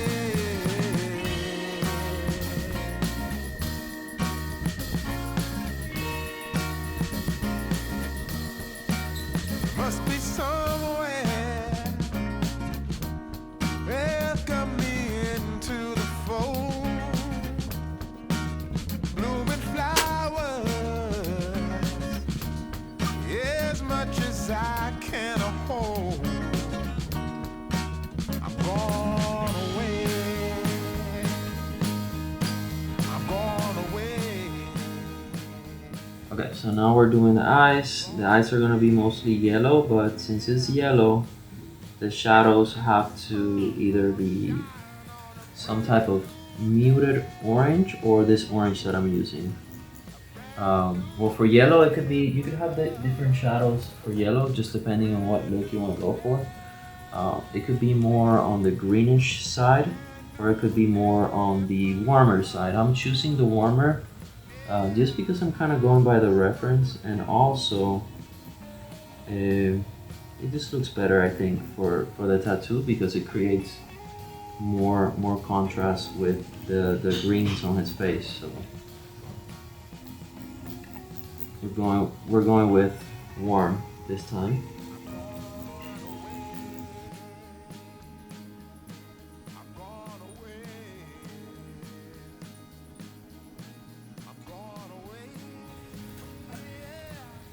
So what I'm doing is I'm taking, I have two colors that are a bit desaturated. I have a brown, it's kind of like it's called vintage brown,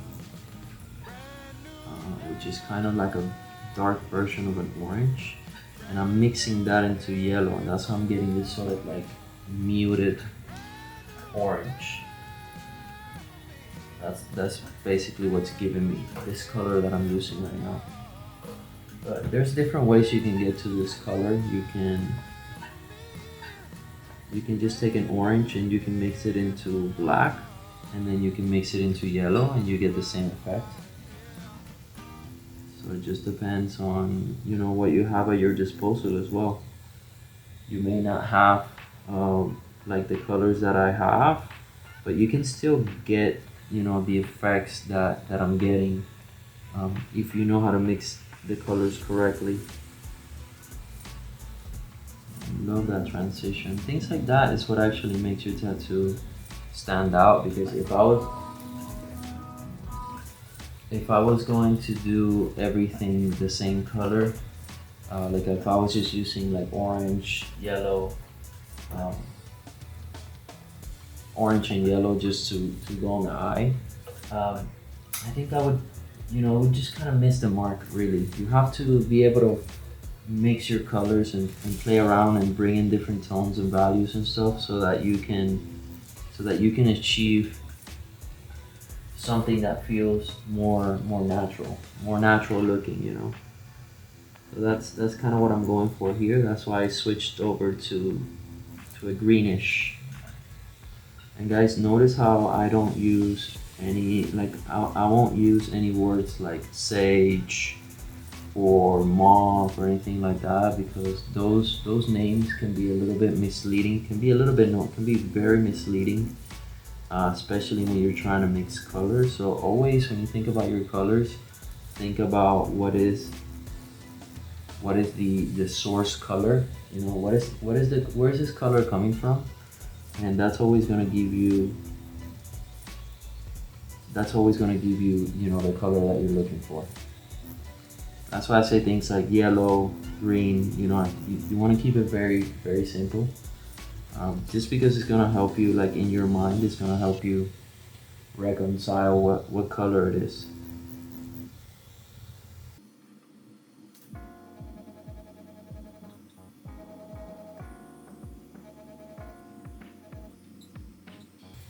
So right here, I'm closing in with this yellow, and then I'm bringing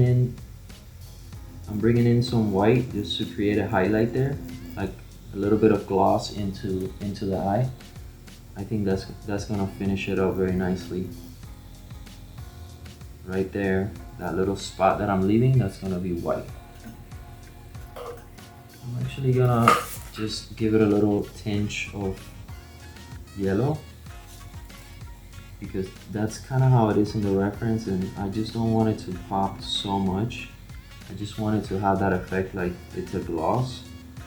If I was doing this on skin tone, I would more often than not, I would probably use white instead of like a tint of yellow, just because I would be looking for a higher contrast. And most of my skins, they're actually, like, most of the people that I work with, they're not super white.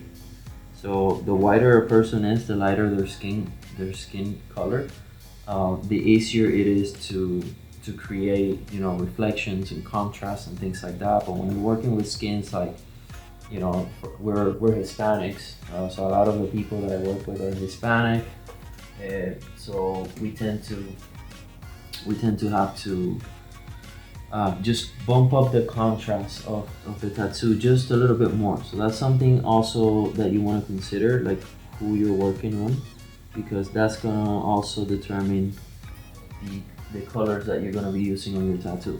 So just be very mindful of that. You can't use every single color on every skin tone, and you have to be aware of like what it is that you can use versus what you cannot use. Super important, because that's gonna make a huge difference as well.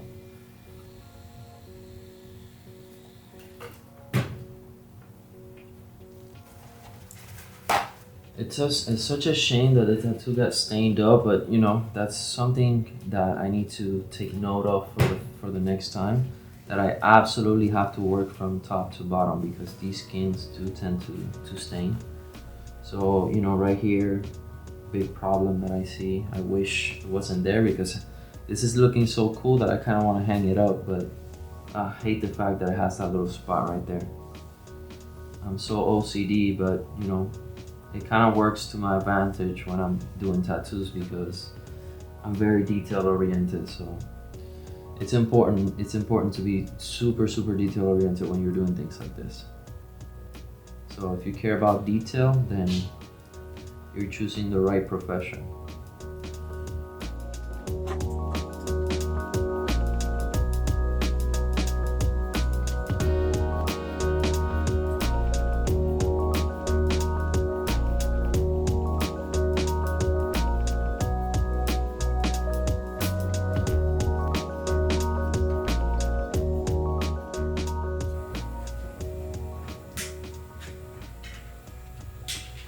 Okay, so now that I'm working in this spot right here, I'm actually choosing to work with a round shader, just because there's a lot of subtleties here, there's a lot of details, and I want to make sure that I get them. So in order to capture those details, I think the best way to go about it is using a round shader. So I'm using just a small 3 round shader. The only thing about using something like this is you have to be super gentle.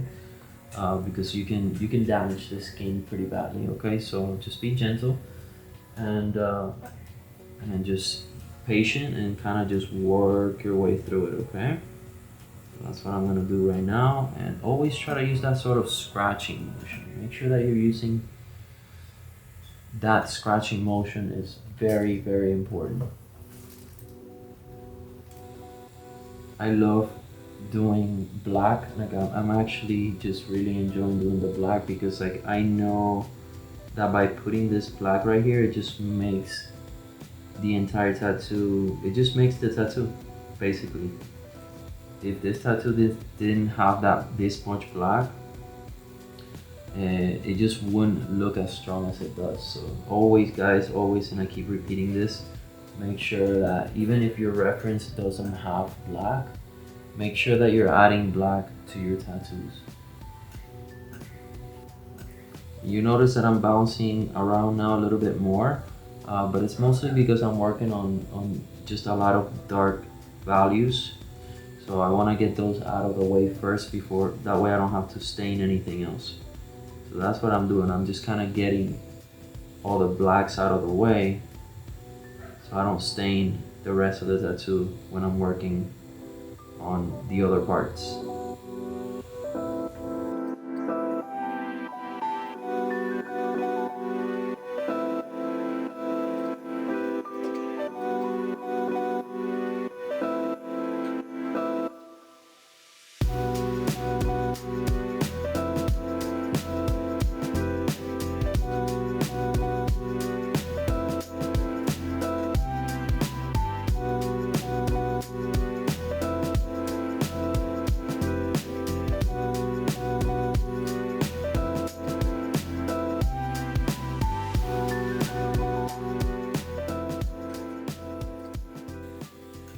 Okay, so now we're gonna move on to the next eye. Actually, now, before we move on to the next eye, we're going to work on some of the smoke in the back just to get it out of the way. And I'm trying to get in there with a Magnum, but I'm not gonna be able to, so I'm gonna switch to a round shader just to get into that small little space. Okay, now I gotta actually make sure that I use a clean towel, because I used the towel that I was using on the green. It's gonna mess up what I have so far. So I'm gonna switch that over, get a new towel, clean up, and work on this little spot right here. I'm bumping in the back to a darker color, because I want the hand to stand out. So I want the hand to stand out to the dark background. So that's why I decided for a darker color. Again, because I'm always seeking that contrast. Contrast is key when it comes to tattooing, so you want to make sure that you always have some nice contrast. That looks really cool.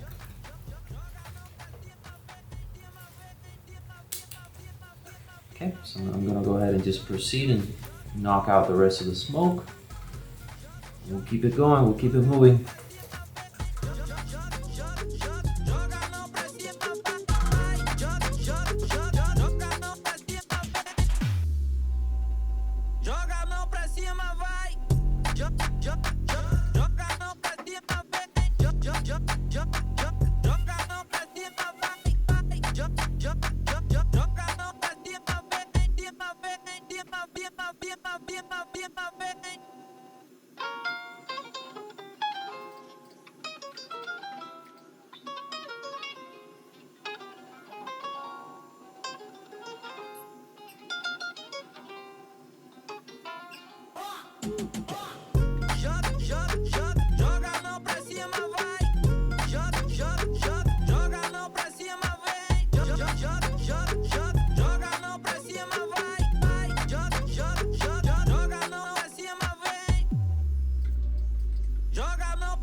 Okay, so now we're gonna handle this other eye. And we're gonna start the same way. We're gonna start with a dark red as our shadow. And we're gonna work our way into the midtones and then all the way to the yellows, okay? So same deal that we did on the other side, we're gonna do it on this side as well.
Right now I'm working on the shirt, which is pretty much a flat shirt. I just went a little too deep here, I noticed. I have to be really careful with the skins because they do kind of behave the same way that the skin does. Or actually, they're even more sensitive. You can go really deep if you don't pay close attention. So you have to be super careful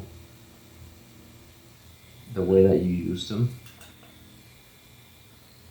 But again, like I'm super happy to be using this skin because I get to test, different design ideas and different concepts without having to rely on my clients, which is always great. Especially now I have a little bit more time off than I did before, so I can do projects like this that are just fun for passion, you know?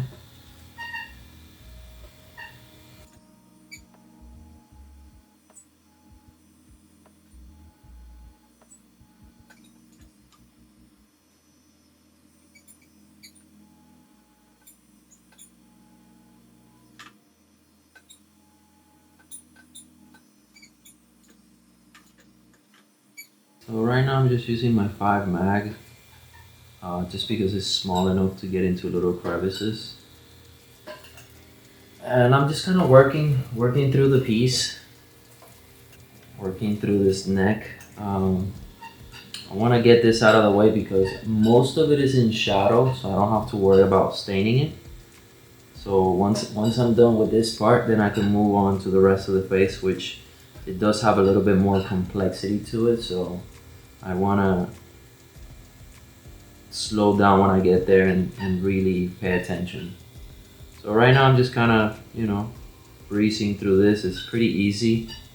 And I should be out of here soon enough, and then I'll be able to focus on the more intricate part.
Ready, yeah.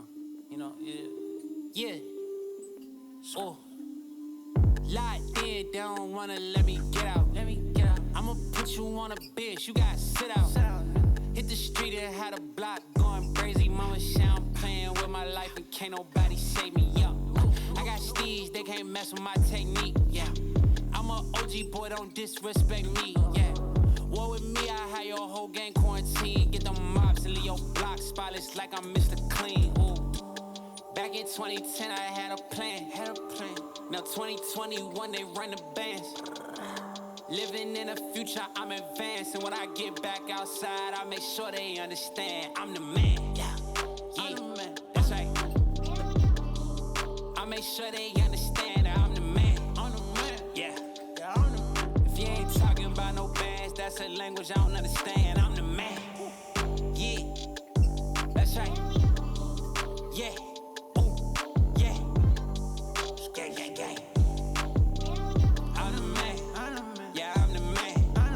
Yeah, you had a chance and now you lost. Hey, that's expensive. What it costs? Lot of bands. I don't look, I just floss. I be dripping like I'm Voss. Hit the mall and bought it all. All my diamonds clear. Blue diamonds is flawless. I could be a designer, you could shop up in my closet. Yeah, all my pieces custom, you can't go find it at Target. Bought a crib with my wallet, and I ain't even pay a deposit. Yeah, what now? We pull up with no sticks. Bust down. Oh, thought he really thick. Bust down. Me and her are not the same. She do splits. I need all 100%, cause I got commas on my ring. Yeah, commas. Back in 2010, I had a plan. Now 2021, they bring them bands. I've been living in the future, I'm advanced. And when I get back outside, I make sure they understand I'm the man. Yeah, that's right. I make sure they understand that I'm the man.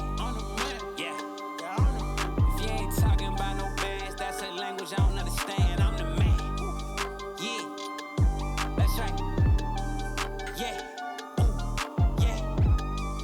Gang, gang, gang. I'm the man. Yeah, I'm the man.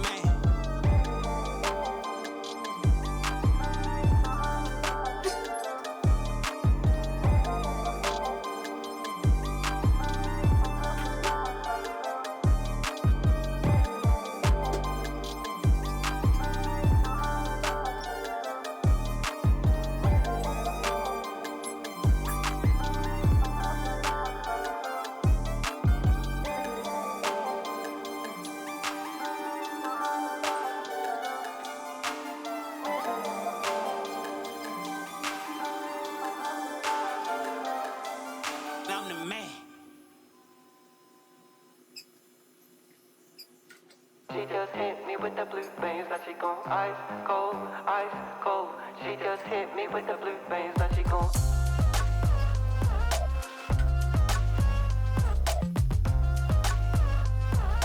She just hit me with the blue veins, now she gon' I like that with the chemistry, yeah. And when you bite back, you can remedy that. I'm into energy and telling the facts. Tenderize my tendency. They better be back, so relax. I'm on the track, this right is my home. I never act, so you feel my tone. Oh no, we go again. And you said that we were only friends. She just hit me with the blue veins, now she gon' ice cold, ice cold. She just hit me with the blue veins, now she gon' Now she gon'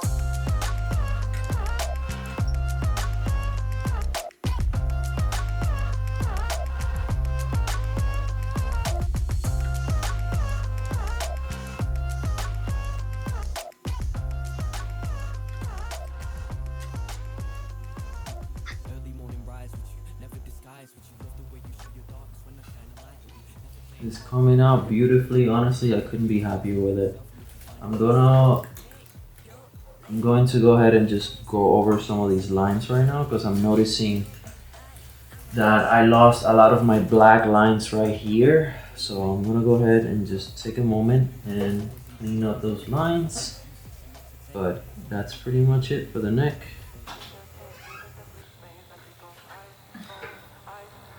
She just hit me with the blue veins, now she gon'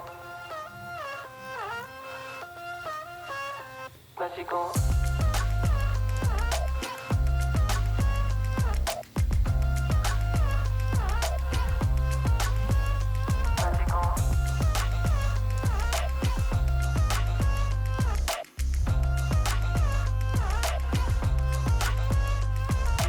She just hit me with the blue veins, now she gon'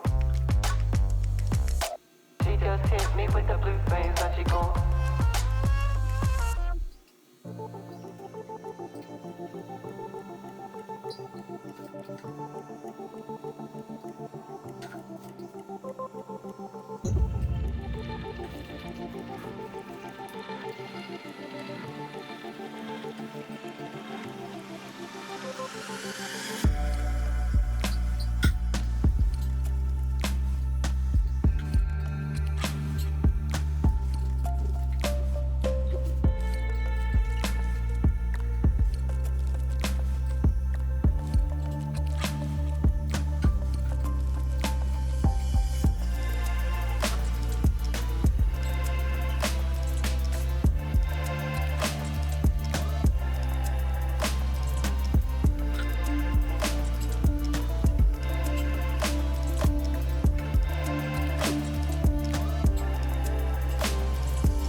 loving, yeah. Oh, let's make a movie, with you, baby.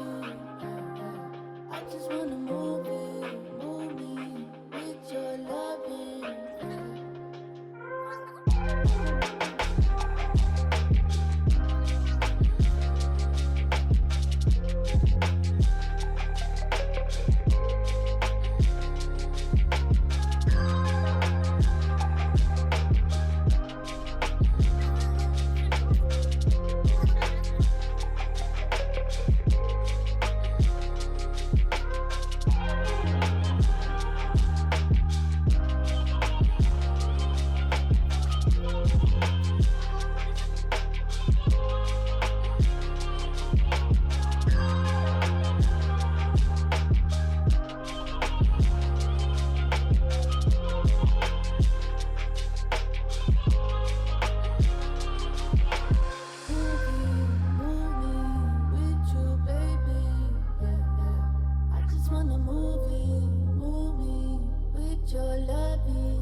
Our flights.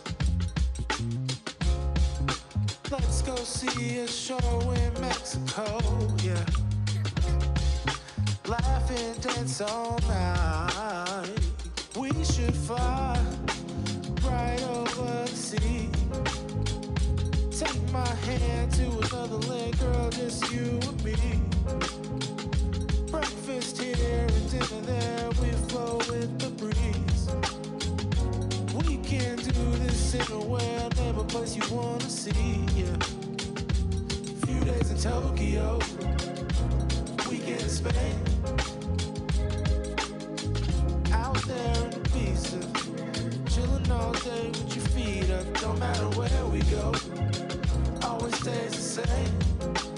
I got you and you got me, girl. That'll never change.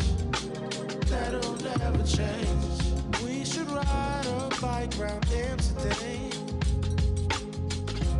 Feel the breeze taking the sights.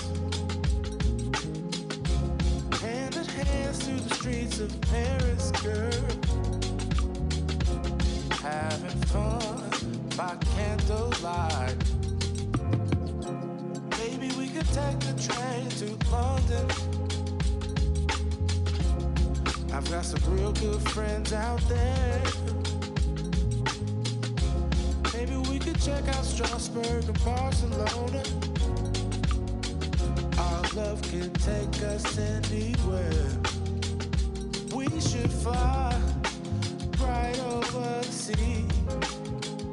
Take my hand to another land, girl, just you and me. Breakfast here and dinner there, we flow with the breeze. We can do this anywhere, never place you wanna see, yeah.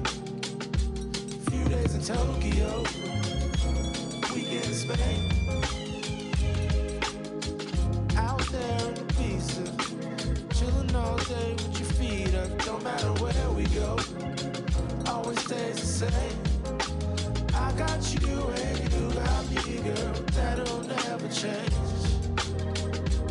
Few days in Tokyo, weekend in Spain. Out there in Ibiza, chillin' all day with your feet up. Don't matter where we go, always stays the same. I got you and you got me, girl. That'll never change. That'll never change.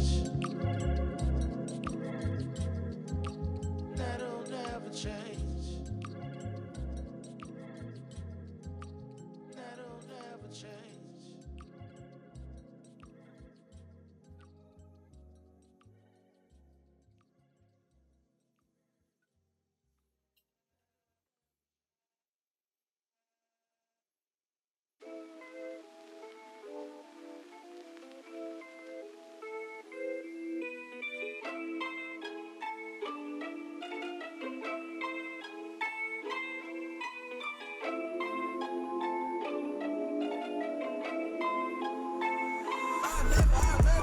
Honestly, I don't know who the fuck to trust. Is he my friend or my foe? I'm off the exit, draw. Yeah, she give me that claim as well. I remember back when I was younger, I was happy. Nowadays, feel like no one understand me. I'm good at artists, silly on block, Bambi. Baby's yellow, text. She wanna eat me like candy. Running through racks, track me. I run up the racks like an athlete. Big facts, you're the dick, 6 flags. Ballin' like, think flags, told her I love her. I ain't really mean that, yeah. Now they just people like friends. Remember way back she was love. These bitches sneaky can't cover. I got 4 hoes that went top. I remember.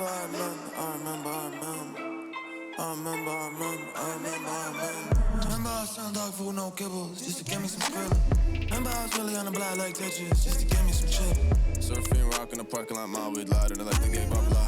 I be on her mind like non-stop, yeah. Had to cut the little dot, no tomahawk. Remember smoking blunts with my friends. Seconds a couple of days, yeah, lost a lot to the fan. That's the shit got me upset, but at 8, then I finally leave doggy, I'm smoking with side. 4-4, I'm a zombie. This a girl, but she want it. These little boys think I'm cocky.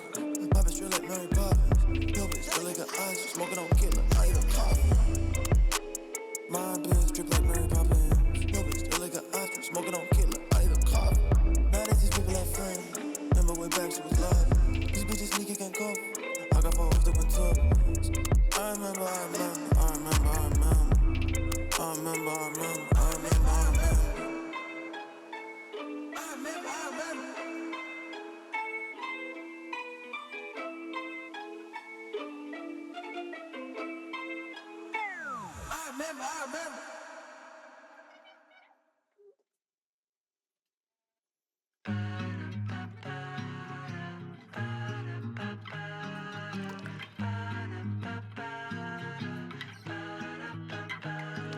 I could eat you like your junk food. Fuck it if you good for me. Tell me what I won't do. For what tastes so heavenly. Be like your honey baby. See, after dinner comes the dessert. Whipped cream, eat it while your body waving like the ocean. Make me wanna go in. Swimming to the bottom, let you wash over me. Blowing bubbles in the deep end. Till my tank is beeping. CPR, I'm barely breathing.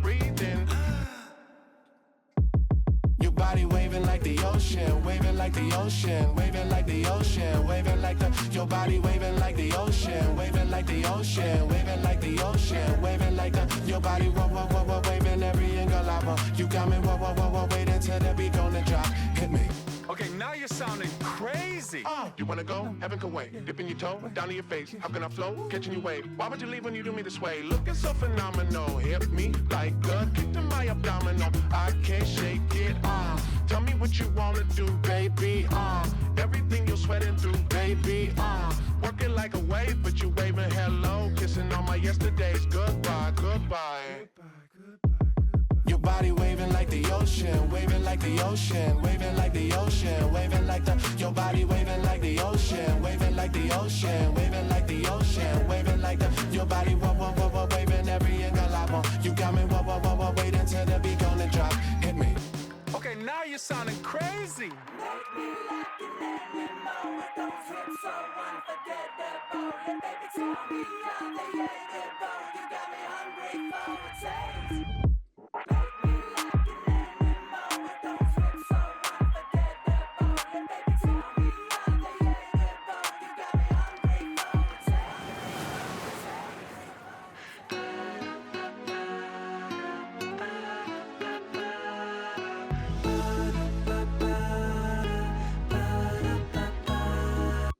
Waving like the ocean, waving like the ocean, waving like the ocean, waving like the. Your body waving like the ocean, waving like the ocean, waving like the ocean, waving like the. Your body waving every angle I want. You got me waiting till the beat gonna drop. Hit me.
Whoa.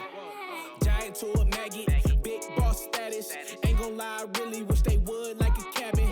I ain't do no front and get my money on the back end. Yesterday's price ain't today, now we taxing. Way out the fear, ain't no way out for me. They always told me I'm the wave, like I'm way out. And see, I know some real ones turn state, ain't no way I could be out here living like a villain, only way up for me.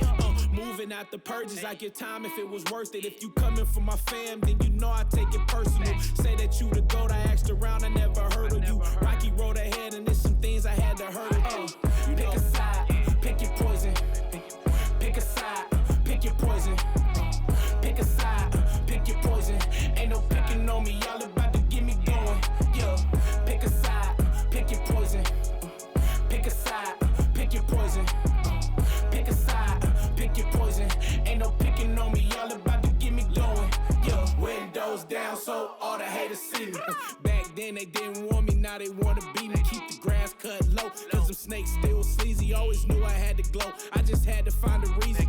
Walking around looking like I own the place. I don't waste no food, man, I always finish off the plate. Ain't come to play, trenches baby, can't believe we made it safe. Something out of nothing, yeah, we made a way. So hungry, think I overate. Every single shot, then I'm thinking John Wick. Every loss got a lesson, every make got a miss. I can't even think of a man that had me terrified. We got options, pick your poison or just pick a side. Pick a side, pick your poison. Pick a side, pick your poison. Pick a side, pick your poison. Ain't no picking on me, y'all about to get me going. Yeah, pick a side, pick your poison. Pick a side, pick your poison. Pick a side, pick your poison. Ain't no picking on me, y'all about to get me going. Yeah.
Carry the ball is like I'm traveling. Okay, you get it. I don't just do this to say that I did it. This was a gift and I'm filled with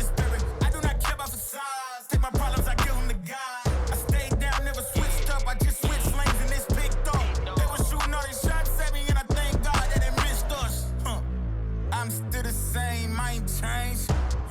Ain't nothing changed, we the same ones. Banking on these wins, we the same ones. Ain't nothing changed, we the same ones. And when the game ends, we the same ones. Yeah, yeah, yeah,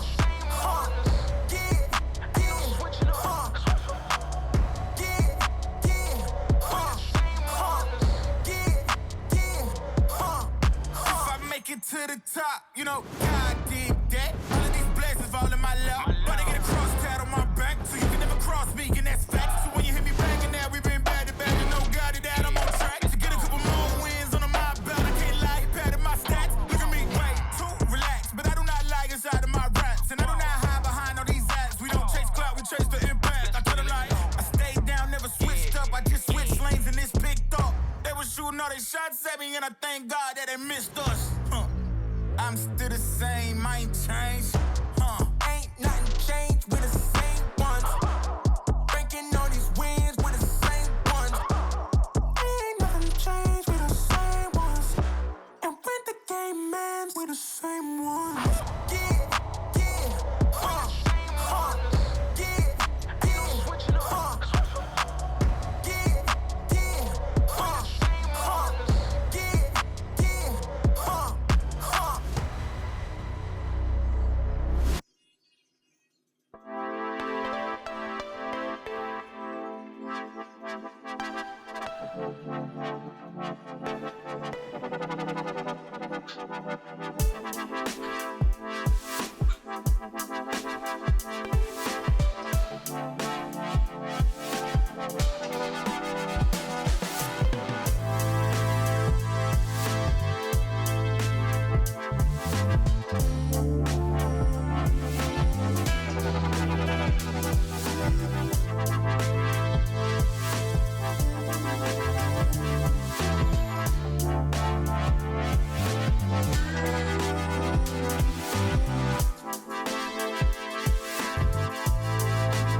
Alright guys, so I'm getting very close to the finishing line. Just have to do a few grays to basically this little effect right here in the bottom. And I do want to go over maybe some of those grays at the top to see if I can clean them up, but I'm super satisfied. It's been, wow, I think I've been working on this for maybe the last 13 hours or so. So it's been quite a ride. I hope that you guys have been enjoying this. If you don't follow me and you enjoy this work, please go ahead and just hit the follow button. Not follow, but subscribe. And I hope you had a good time watching this. I had a really good time doing it, so I hope you guys enjoyed watching the process of it being made, because it was quite a lot of fun for me.